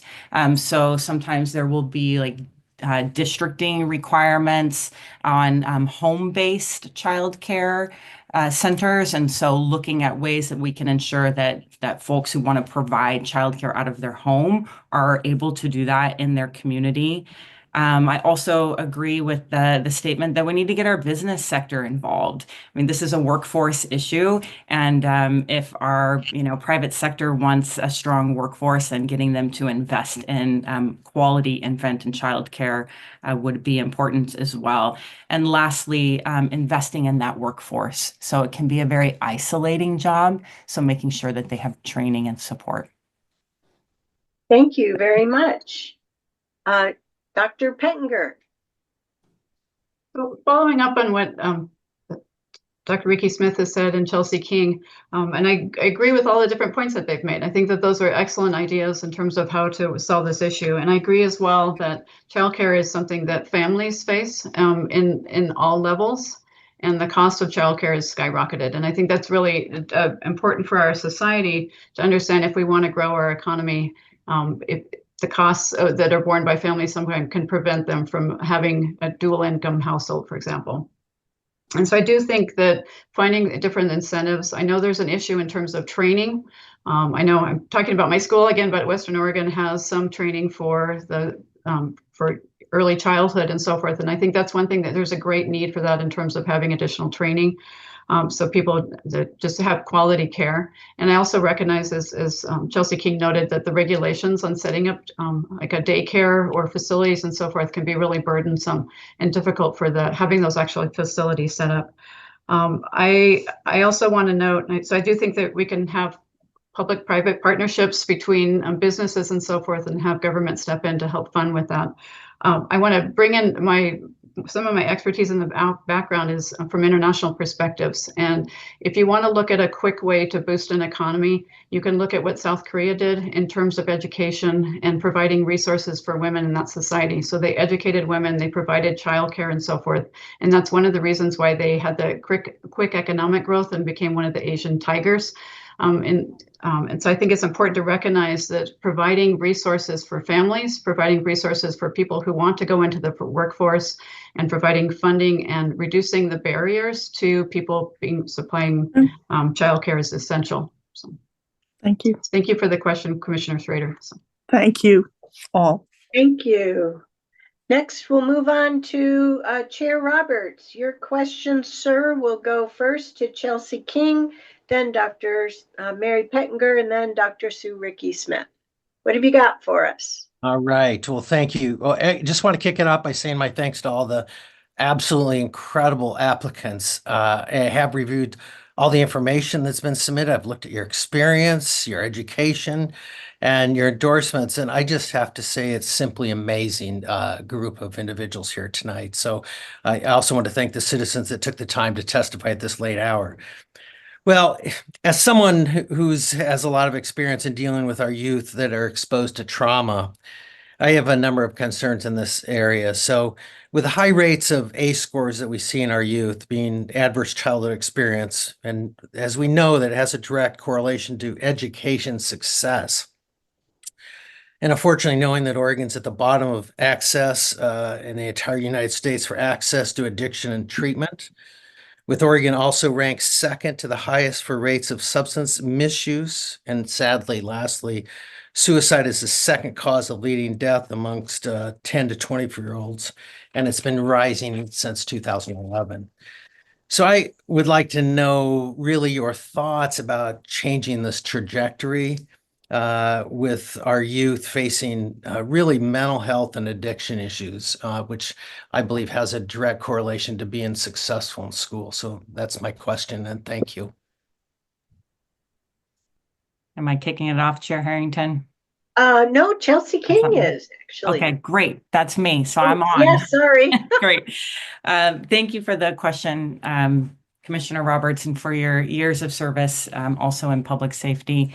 This is a very important question to me as somebody who has the high ACE score and who has worked very hard to overcome intergenerational patterns in my family, and who, like, I've been doing the work around the state to also change the patterns for all of our families around the state. You're absolutely right that if we don't get ahead of those adverse childhood experiences, we are not going to shift our health outcomes and our education outcomes. We have got to move to much earlier. And we talk about the first 1,000 days because it's based in research. We know that the pregnancy and that 0 to 2 age range sets up a trajectory for that human and that family. And we know now, I'm not sure if you're familiar with the research on positive childhood experiences or PCEs, but there's some really good stuff that shows that we know how to mitigate the adverse childhood experiences. I mean, first of all, if we can help pull a family out of the chronic duress of living in poverty in a capitalist society, then we already have gotten ahead of some correlations between living in poverty and entering the foster care system, living in poverty and entering the criminal justice system. So we know that there are specific things we can do. What we need is the political and social will to begin to invest there. And in my final 15 seconds, let me just say that the work that you do, like at the county level, the school level, the city level, makes a difference. Having safe places to play outdoors mitigates trauma. Having a place to make meaningful contribution mitigates trauma. We know what we need to do, so let's develop the will to do it. Thank you. Dr. Pettinger, you're up. Thank you, Chair Roberts, for your question. This one is very important to me. I'm not sure exactly what you would categorize as youth, but when I'm working with students at the university, I will say young adults, and so I still consider them youth in what they do as well. And I know our school has faced a significant increase in the amount of students needing counseling services. And I think you can see that across the general sector. It's very expensive and we've struggled. We had some money through COVID to buy some additional or pay for additional counselors that we've had trouble keeping. And so I think one of the things I would really work on is just trying to provide some more services in terms of counseling from the sector as well. That requires training. We have a shortage in the state of behavioral health counselors. So I know that's another thing that funding is going towards. And I think that's something that I would strongly support in the legislature is we need to have more people trained up to be able to help people in crisis. So that could be youth, but others as well. So I think that's a big part of that. I also agree we need to, as a society, create spaces where people feel safe. And I think that's part of what is leading to some of the mental health issues and some of the addiction problems is that safety issue. And I'm going to go back to the LGBTQ society groups. There's a lot of students or children in this area that become homeless for a variety of reasons. And I think that's a key component to understanding. Many of them become suicidal, and that can be very problematic. And so that's, once again, with that training, helping them also get off the street. I've been working with a former student who is working with the legislature right now to provide funding, and it's a certain a pool of money that's given to people, to young adults, to help them. So it's $1,000 a month. It helps them with housing. They can use it as they want, but they use it for housing, they use it for education, they use it for ways to rebuild their lives. And I think that's a key program. It's a private funded organization, but they're trying to get some state funding. And I think that's a key part of providing those services to keep people, to young adults, from understanding and receiving treatment and so forth. I also agree very strongly that recovery from substance abuse is possible, and I think we can't abandon them. So thank you. Okay. Next, over to you, Dr. Sue. Thank you so much for the question. My first thought, Chair Roberts, is my work as a public health nurse, where in our county at that time, as Tacoma Pierce County, we carried newborn infants on our caseload until they were age 3, and then handed them off either to Head Start or to preschool programs within the county. And it made a huge difference relative to getting ahead of ACEs, because it was not just about helping parents understand how to raise their child, but it was also coordinating SNAP and Medicaid and other resources. And I'm deeply concerned, given the cuts that are proposed in the federal budget, that this will only ramp up the challenges relative to ACE.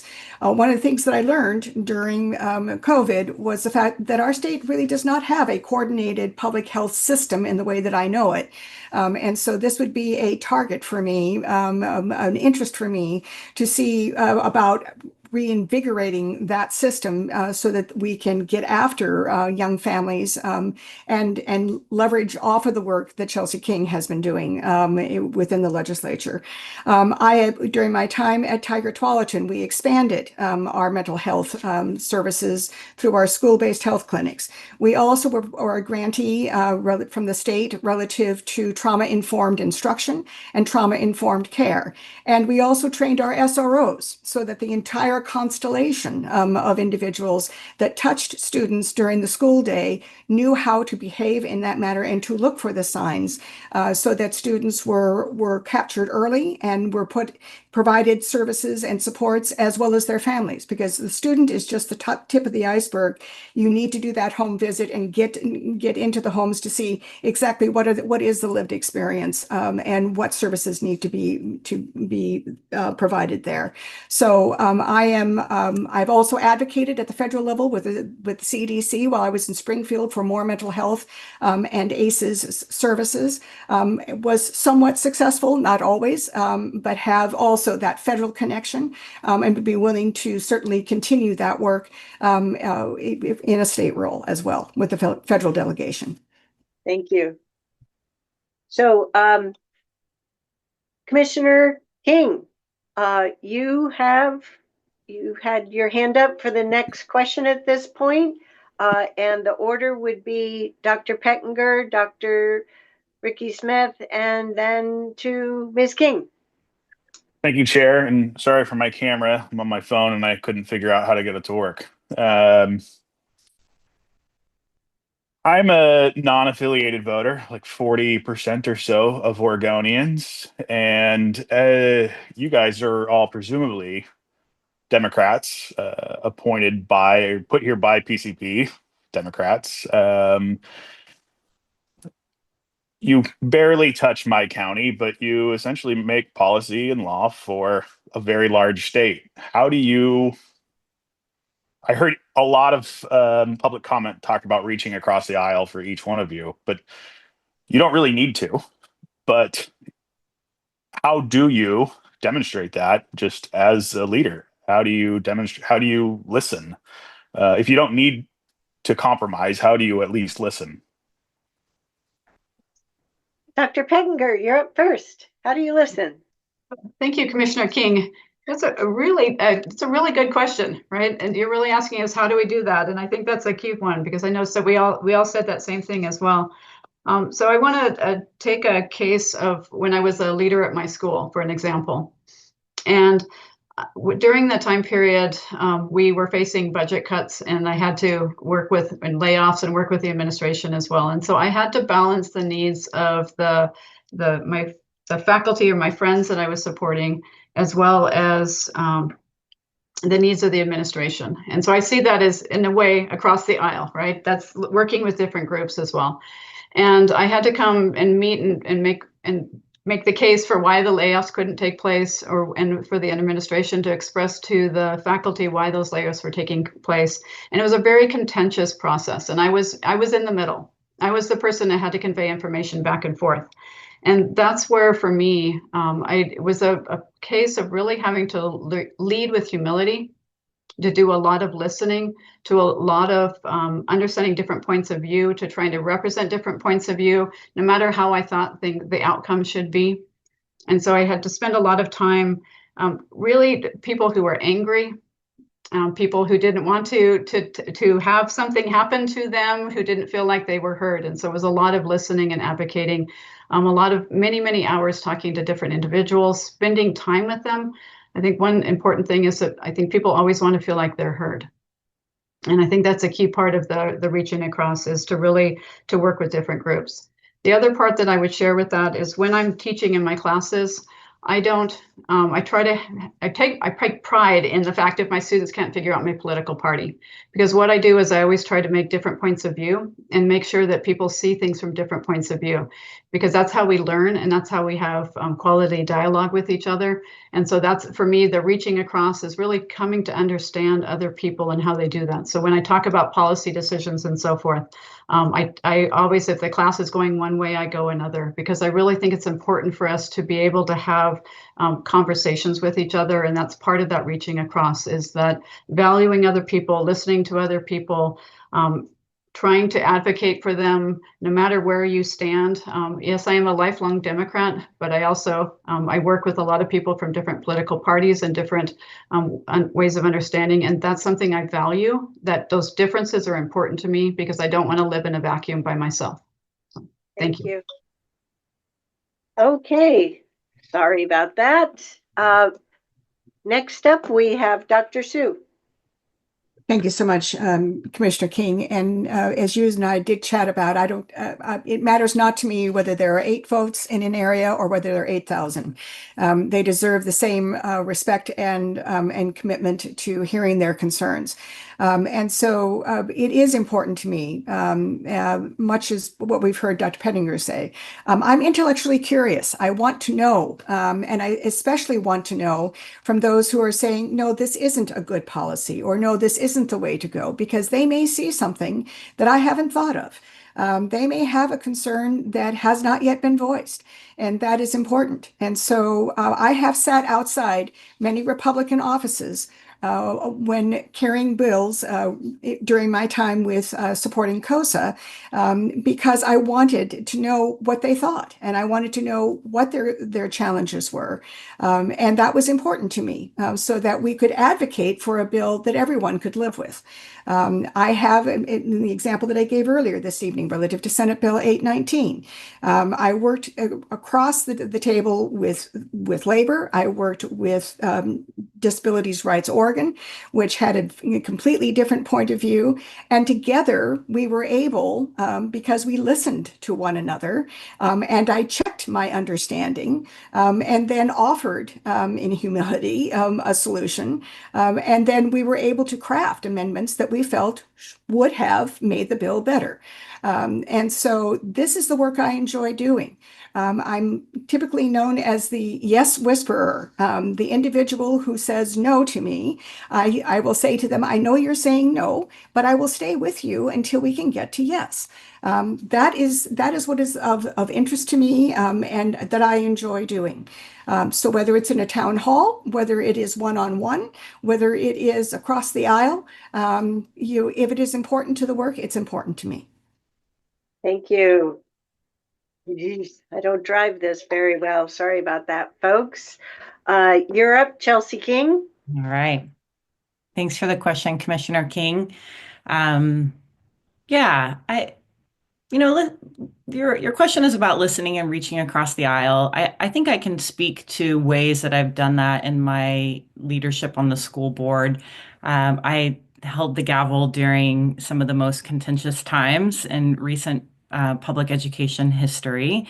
And in the agenda packet, you'll see a letter from Christy Thompson, who I served on the school board with, who's a Republican, and serving on a board like that in essentially a nonpartisan way really required that we stayed close with our colleagues and really understood their perspectives. So in addition to getting the Republican sponsors for the Senate bill that we crafted, I demonstrated my ability to do that on the school board during really contentious times.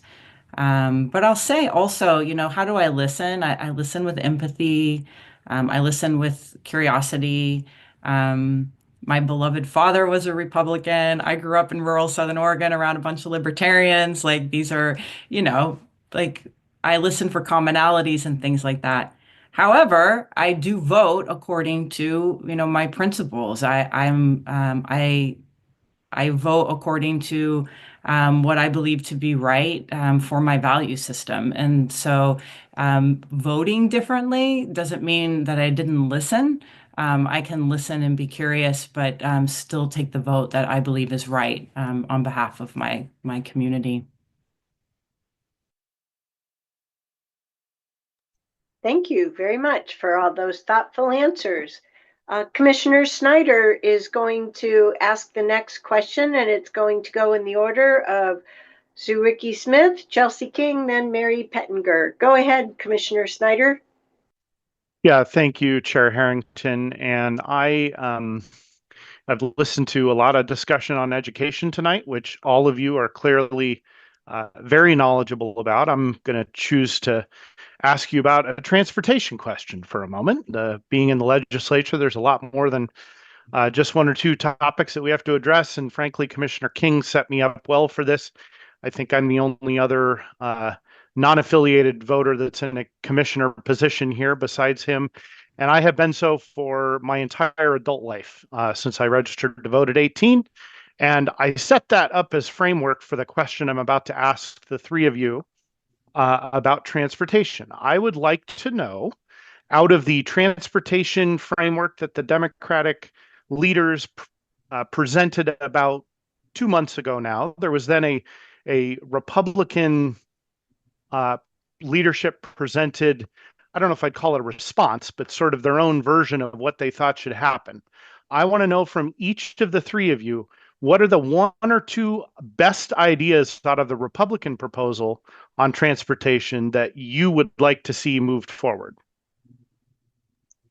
Thank you, Commissioners. Thank you. Apologize for the question. First, I want to say that it's critically important to me that Washington and Clackamas County receive their fair share of transportation funding, and that they receive the fair share of for TriMet services as well. And I'll support the advocacy of the counties, and I'm open to legislative solutions, both policy and budget, to ensure that we get our fair share. That said, I fully support the focus on operations and maintenance in the Democrats' proposal to ensure that Oregon can maintain the roads, bridges, and other infrastructures that we currently have. They are also clearly focused on safety, which is critically important, and I appreciate their commitment to delivering on projects that have already been promised, a problem that we should never have to deal with in the first place. I also support the Republican focus on finding efficiencies and eliminating waste in the agency. I believe that ODOT has compromised its trust with the rollout of the tolling proposal, and our focus on compromise on accountability for the agency is critical. Preserving 50-30-20 is incredibly important. The state cannot defund transportation at the local level. If anything, we need to double down on supporting cities and counties as they struggle with revenue constraints and their associated costs. And as a TTSD superintendent, I was a vocal advocate for transportation funding, both for safe routes to school and for orphan highways such as Hall Boulevard, where many of you know 2 residents were killed simply by crossing the street. Thank you. Chelsea King, you're up next. All right. Thank you, Commissioner Snyder. Certainly, transportation is very important to Wilsonville to areas of Washington County. It's an economic issue. It's an infrastructure issue. And I know at the heart of your question is like, do we understand what the Republicans are proposing? And so I'll speak specifically to that. The main element of the Republican response to the transportation bill that resonated with me was around ODOT reform.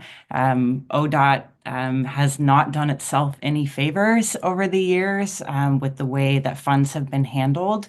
And so the things like having the major projects office to oversee ODOT, a public dashboard that has metrics, and a way to better ensure delivery of the projects, that type of reform and accountability inside of our major state agency seems like wise policy choice. All right, thank you. Dr. Pettinger, you're up next. Thank you, Commissioner. This is a question I've been waiting for because this is something I've been doing a lot of thinking about and learning about, and I have 2 pages of notes, so I don't think I can cover those in 2 minutes.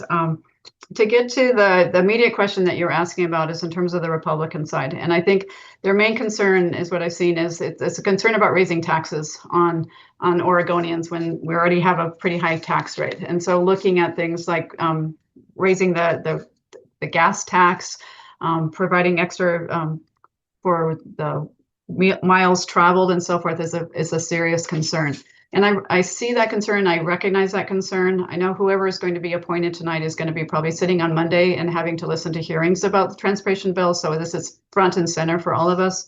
And so I want to recognize that when I look at transportation, I understand the costs. I understand that there's a need for that. And I don't agree with some of the things that they said, so it's difficult for me to talk about it, but I do recognize the issues, concerns about raising taxes on people. As the other candidates have said too, I think that just looking at what's happening with ODOT, it's something that's definitely needs to be fixed. So fiscal responsibility is something that would be an important part of the legislature and something that I would be very amenable to talking about when I'm there, to making sure that the money that we are paying is actually going to where it's supposed to go. So it seems like there's significant mismanagement in terms of the major projects and so forth. So I do strongly agree we need to replace aging infrastructure in order to create resiliency in our system. I know there's a serious problem with congestion. As you mentioned, I'm from Wilsonville as well. There's a very serious problem with safety on those highways as well. I know the Dundee bypass, I was just there the other day and almost got run over by a dump truck.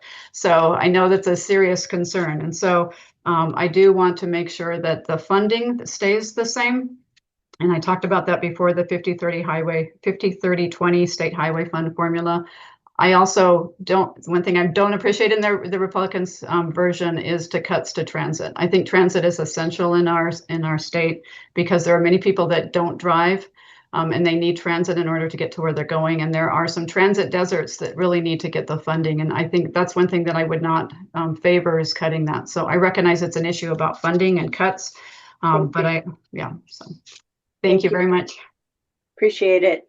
Commissioner Helm, thanks for your patience. You're up next, and the order of the questions will be Chelsea King first, Mary Pettinger, followed by Sue Ricky Smith. Wonderful. Thank you. As a newly appointed commissioner myself, I respect you all for stepping up to the plate. This is a very important role that you're filling, and I appreciate you all throwing your name in the hat. I come from the business community, and I was on the Chamber of Commerce for many years, part of the government affairs public policy team. So I come at this with a more of a pragmatic, reasonable mindset. I just would like to know from each of you, do you support paying public employees unemployment benefits for going on strike?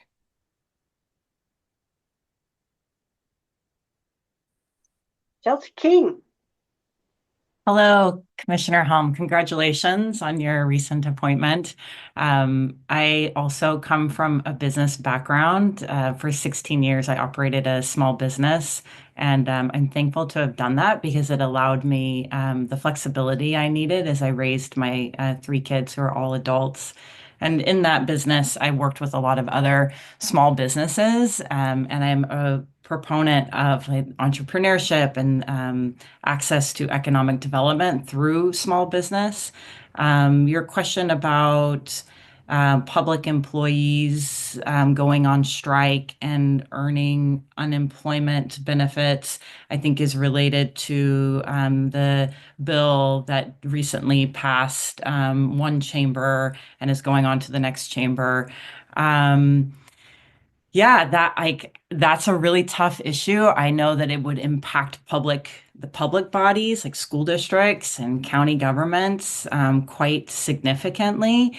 And so, that concerns me, the impact that it would have. I know that on the labor side, there's this belief that it levels the playing field and allows for, more equal negotiating.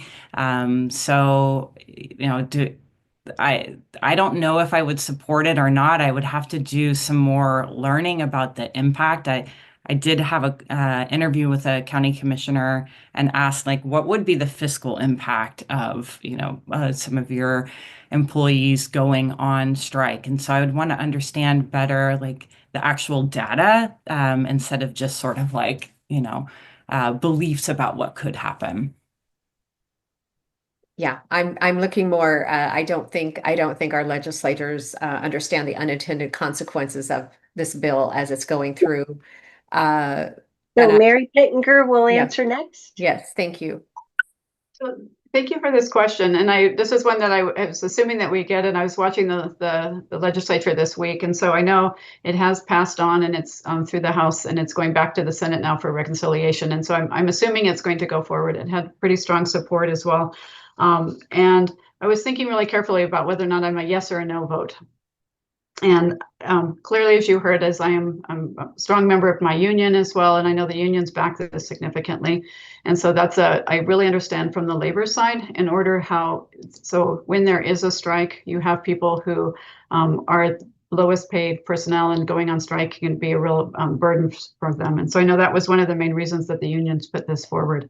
I do know, though, and I heard from every single one of you I talked to, every mayor I talked to, looking at the League of Oregon Cities, looking at school boards that came out strongly against this, that there was a loud outcry from public officials that this is going to have unintended consequences. And so I recognize that. We had that earlier question about reaching across the aisle, and I think this is one of those issues. I wasn't sitting in the legislature when this was brought forward.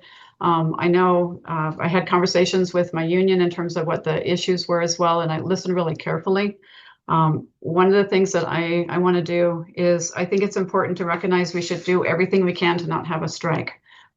As a young faculty member, our union voted to go on strike, and we were a day away before we resolved that. And it was really scary for me to be in a case where I was almost learning that could have qualified for benefits or for support because I was earning so little, and just how that impact of that strike would have been.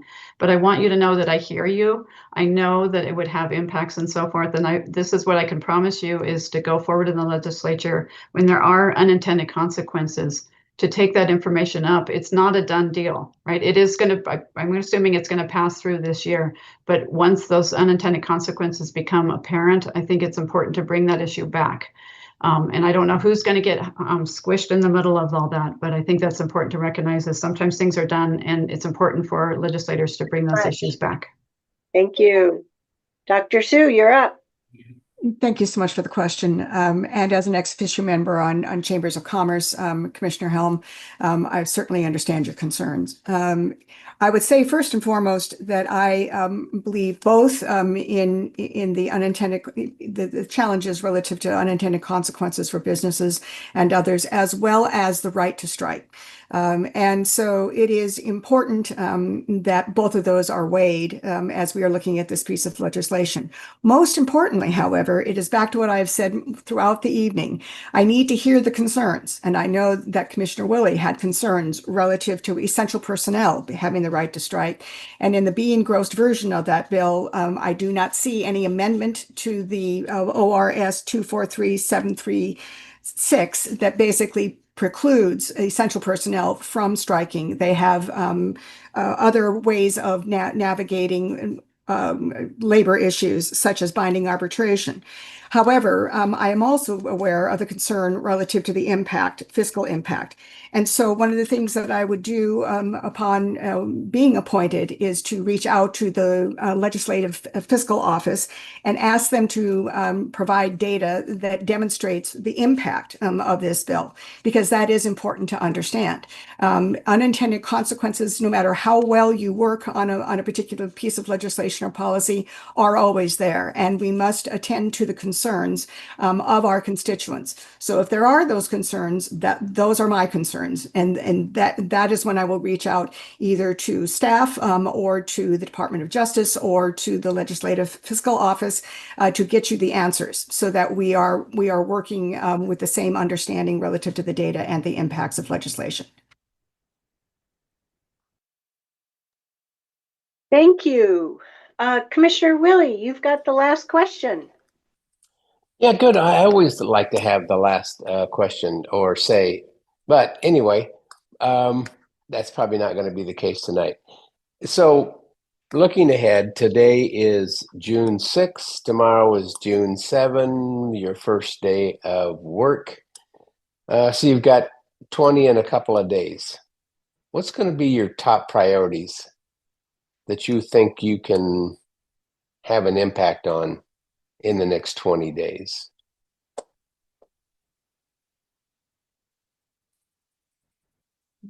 We did go through the forgot to order. remind everybody Yeah. the order. I'm sorry. It'll be Dr. Pettinger, then Dr. Sue Smith, then Chelsea King.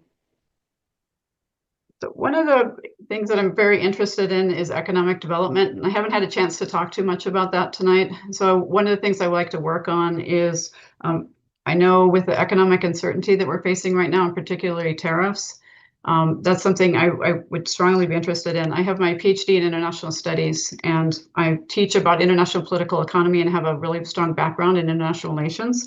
And so one of the things I would like to do is to work on, and I know it's in these last days and so forth, but to look at the legislation that's related to trade and to see if there's different ways that we can expand our trade opportunities. And so that might not be those next three, or the next 3 weeks over that as well.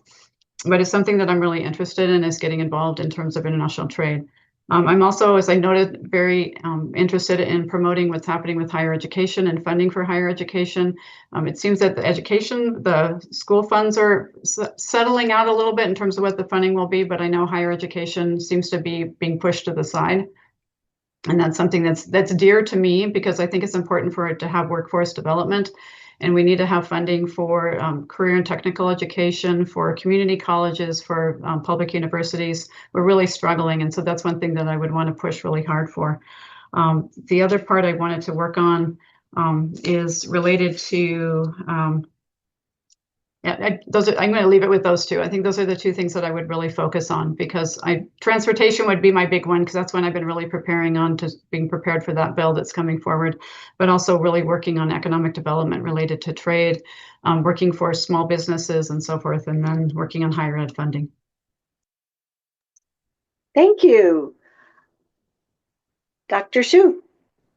Thank you, Commissioner Willie. And I would, again, build off of Dr. Pettinger relative to economic development and career technical education.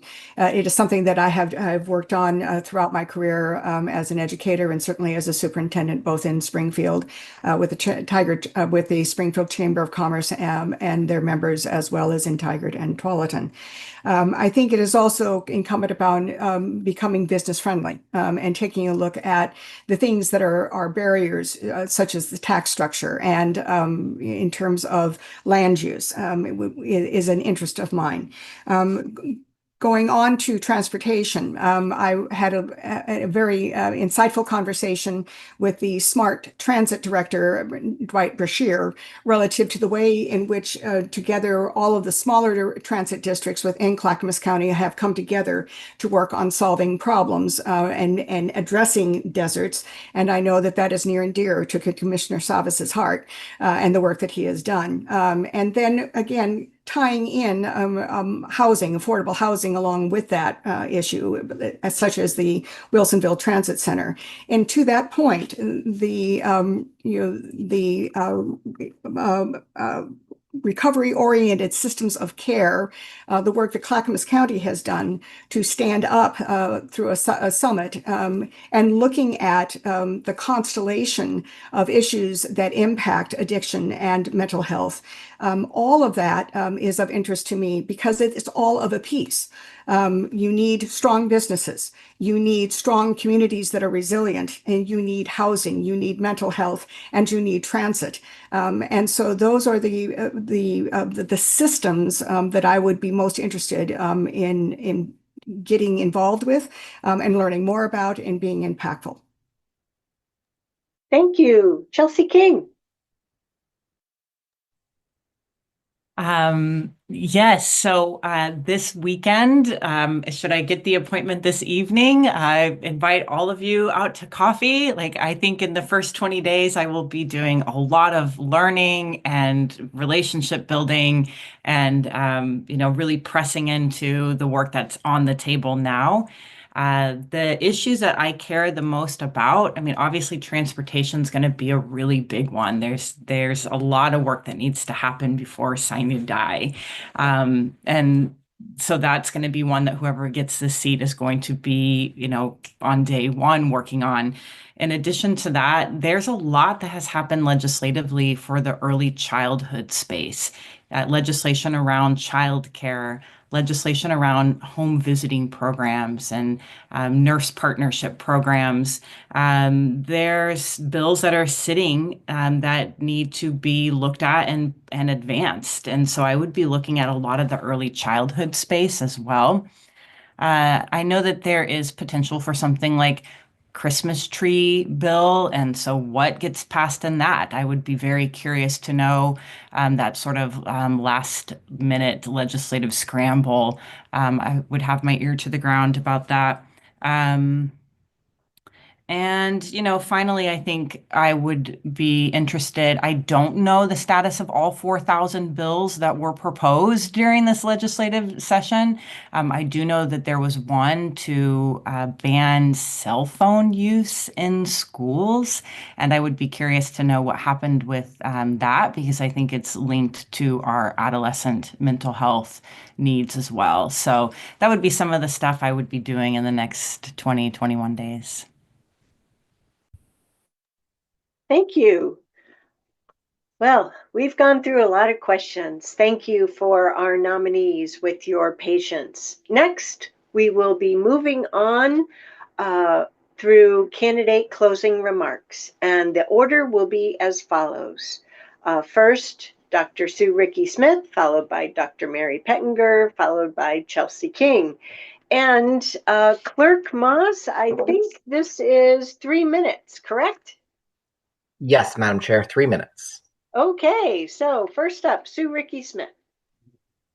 Thank you, Chair, and thank you, Commissioners, for the opportunity this evening to interview for the House District 26 vacancy appointment this evening. I appreciate your thoughtful and incisive questions. It shows your deep commitment to the communities that you serve. As I said in my opening remarks, I believe that my 5 decades of work at the intersection of public service, education, and government systems qualifies me to continue the strong work of Senator Neron Missling and will support me in serving effectively from day one. One thing that I think is important for you to know about me is that I do not have a partisan politic background. I never thought I would run for office, did not see myself being here this evening. On the contrary, I've spent my life as a nurse and as an educator where it doesn't matter what political party someone belongs to. You have an ethical duty to serve them to the very best of your abilities. As a state legislator, I will not be a flamethrower. I will not engage in name-calling or finger-pointing or demonizing at someone's position. I will be intellectually curious and seek to understand and reach across the aisle to make better policy for all. I will not be afraid to stand up to my own party or its supporters when necessary. And most of all, I look forward to forging relationships with all of you and with my colleagues in the House as well as maintaining my relationships with our federal congressional delegation. I ask for your vote this evening and promise that if selected, I will bring both an urgency and a collaborative spirit to the role, with a clear focus on building resilient and opportunity-rich communities for the 26th District. Thank you again for your time and the vital work that you do. Thank you. Sorry, I misplaced my order. Me. Okay. Thank you. Yeah. So thank you for the opportunity to meet this evening and to answer your questions.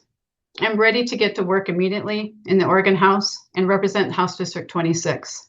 I ask for your vote to carry your agenda forward to the legislature and to serve all constituents in the district, as well as our 3 counties. I feel that I'm the best candidate for this job because of the breadth of knowledge I have in teaching political science for over 30 years, in understanding many different policy areas, in my strengths in evidence-based decision-making, my fact that I'm a lifelong researcher and learner, so I like to dive into issues and understand them at a deep level, my focus on post-secondary education, my collaboration, leadership, and my international focus with international trade. I'm committed to being your partner in the Oregon House. I promise to keep in constant contact, show up for events in your county, and listen to your priorities so I can understand and represent them accurately and fairly. I recognize and I've heard clearly from you that unfunded mandates and financial accountability are of significant concern. I will pay particular attention to the unfunded mandates that are embedded within legislation that challenge the economic viability of counties and cities, as well as the unintended consequences that require further legislative action. I'm eager to begin next week with representing House District 26 during the deliberations on the 2025 transportation package, with an emphasis on keeping and preserving the 50-30-20 funding model through the state highway funds, finishing the 2017 transportation plan projects, including the I-205 improvement project and the Newburgh-Dunby bypass, and increased funding for transportation, transit, and that can serve all people in our counties, including rural and urban areas, and gaining financial support for projects in your counties, including funding for the Washington County Courthouse and further funds for the Clackamas County Recovery Center. And finally, I want to focus on economic development, improving the business climate by restructuring regulations and so forth so that small businesses can thrive, and bringing back fiscal responsibility and local control. So in my conversations as I noted before with chambers and so forth, so the streamlining of regulations to allow these businesses to thrive and to develop the industrial lands. I know there's a really industrial triangle between Wilsonville, Sherwood, and Tualatin, and I think that land is ready to be developed so that we can bring more economic prosperity to our region. Thank you for sharing your valuable time for this important appointment, and I respectfully ask for your vote to be the next representative for House District 26. Let's get to work. Thank you. Chelsea King. Yeah, all right. Gonna bring us home here. Everybody ready to be done with Zoom yet? Thank you so much for your time this evening and for the 10 appointments you've done over 5 years, I think Chair Harrington said.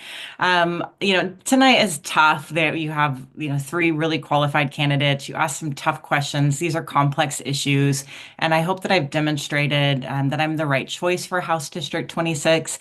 I might not know everything about all the issues, but I am the candidate that has the experience as an elected official.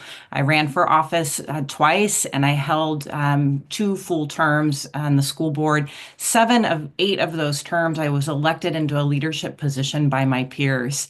I held the gavel during the most contentious times that we've seen in Oregon, and I did that with perseverance and grace under fire. And I have previously demonstrated a desire to serve in the legislature. I ran for the legislature in 2022, and I knocked on over 4,000 doors personally, raised over $150,000, and earned 44% of the vote. I lost in that Democratic primary, but I ran a really good campaign and showed that I'm willing to do the work to keep this seat. I have some incredible endorsements from people at all levels of the government and from business owners and families across House District 26. You heard from many of them. You didn't hear from folks like Beaverton Mayor Lacey Beatty or Beaverton Superintendent Gus Balderas, Sherwood School Board Chair former Sue Hecker, and more. You can read their names in the packet. And I earned those endorsements from my years of work in the community. For 3 years, I know I've been talking a lot about the first 1,000 days. It's because for 3 years, I've poured a lot of energy into investing statewide toward primary prevention. And I've learned so much about our healthcare system, our social services systems, our early childhood education systems. And I think that's going to make me an informed legislator as we look at these complex and interdependent issues. Finally, I have existing relationships with 36% of the Oregon State Senators and 20% of the Oregon State House of Representatives. I think that percentage would be higher if we didn't have so much turnover in the House of Representatives lately. But my point is that I'll be effective immediately, and I'll lean on the expertise of people like you who do understand the local issues with a lot of depth. And I have the campaigning experience to keep this seat. So I hope that you will appoint me to be the representative for House District 26. Thank you. And once again, thank you to each of our nominees for not only stepping forward and going through the nomination committee with all the PCPs, but also through our process tonight. Thank you to my commission colleagues as well. Really thoughtful questions and thoughtful answers. Commissioners, before we begin our deliberations, I want to share that each Washington County Commissioner has 5.8 votes. Each Clackamas County Commissioner has 3.8 votes. And each Yamhill County Commissioner, that would be you, Commissioner King, you get 0.3. Worth talking to. I don't carry my other votes. No. Okay. It's just it's per commissioner who shows up. The person receiving the highest number of votes will be the person selected to fill the vacancy for House District 26. So next we'll move into commissioner discussion and deliberations. And there may be a motion that comes on the floor. I know we're used to having a motion and then having discussion and deliberation from there. What I would like to do, commissioners, there are 11 of us, and I'm going to use a timekeeper or a timer. No matter how we go about it, you get 1 minute for your comment. So we're not here all night. And our nominees have been very patient with us. So kick it off there, Commissioner Snyder. Thank you, Chair Harrington. I'll fit within my 1 minute. I have spent a lot of time considering this. This is probably the most difficult decision, or one of the most difficult decisions I've made in all of my time as an elected official, not just a county commissioner. All three of the candidates could very clearly do this job. There's no doubt in my mind about that. I think all three are highly qualified. I am therefore defaulting to making my decision based on who I think in totality from the interviews, watching answers, etc. I'm basing my decision on who I think can hit the ground running the fastest and most effectively. And my conclusion from that is that Dr. Sue Reekie-Smith would be the most effective, the fastest. Go ahead, Commissioner King. I would just like to say the same thing as Commissioner Schneider. I think that Dr. Smith would very much be the fastest to get caught up to speed and the best for the job today. And I don't know if you would take a motion now, but I would make the motion to appoint Dr. Ricky Smith to House District 26. Do we have a second? I'll second it after my statement. Okie dokie. So we have a motion on the table. I would like to give each of the commissioners an opportunity to speak to the motion if you would like. Feel free to use your raise hand feature. Go ahead, Commissioner West. Yeah, thank you to all the candidates. Chelsea King, you were the chair in the school district that our children both went to, and you did navigate that with grace.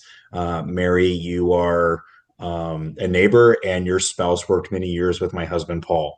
And Dr. Sue, you are in many ways a kindred spirit because of your nursing background and just, I thought, of a very dynamic conversation I enjoyed having with you just a little while ago through this process, and I was very impressed. My decision solely is based on what can bring more balance back to Oregon and what can bring more a pragmatic leadership that truly will look to do work for all Oregonians regardless of party. And I also think that this individual will hit the ground running the fastest. I do agree with that statement. Today, I will be voting for Dr. Sue. Thank you, Commissioner West. Commissioner Treese. Good evening, and thank you everybody for your presentations. I've had the opportunity to talk to all three candidates for extended periods of time and have a great deal of respect for each one of you. I am in agreement with Garrett Pryor when he said earlier this evening that he would support any candidacy by these folks, and I'll be there and canvass and do all the work for you, and I'm very supportive. My vote will go to Dr. Sue.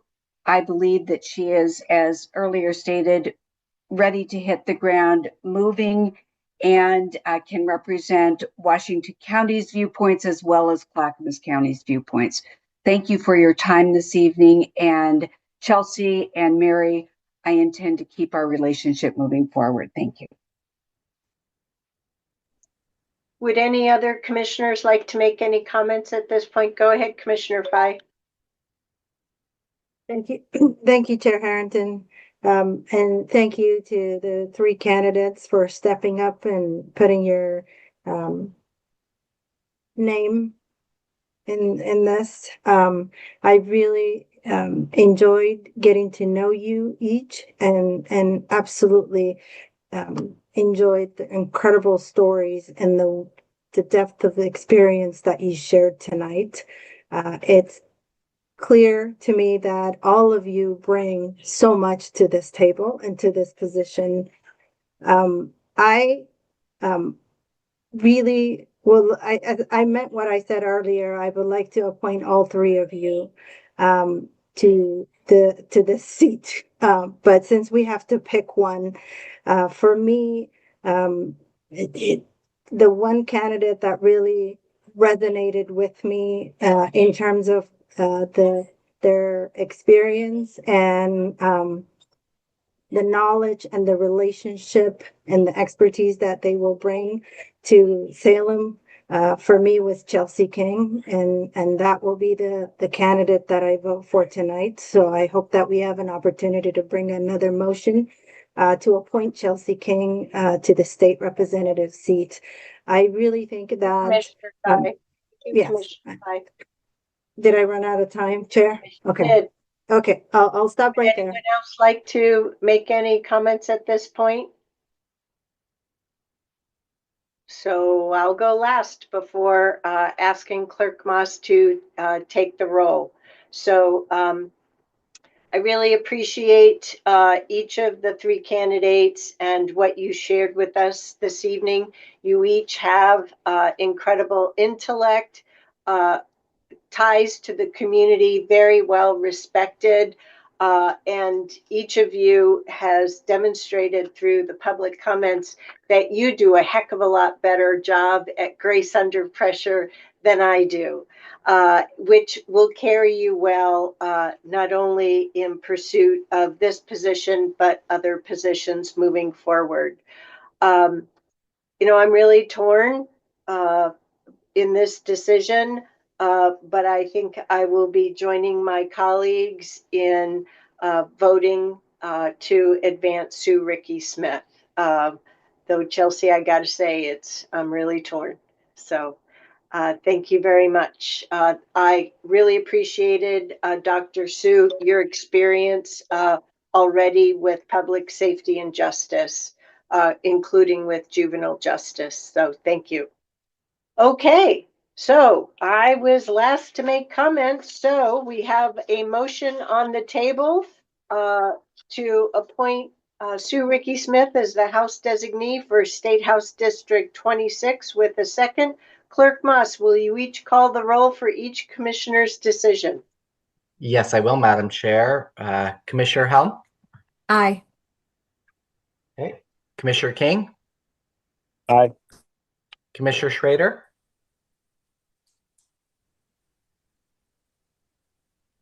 Aye. Commissioner Snyder? Yes.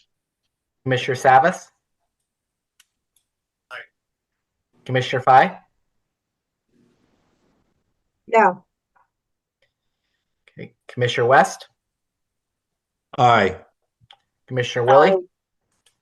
Yes. Commissioner Treese? Aye. Chair Roberts? Yes. Chair Harrington? Yes, it is unanimous. Dr. Sue Ricky Smith, you are going to be the next House District Rep for House District 26. Clerk Moss, could you please read the appointment statement? Certainly, Madam Chair.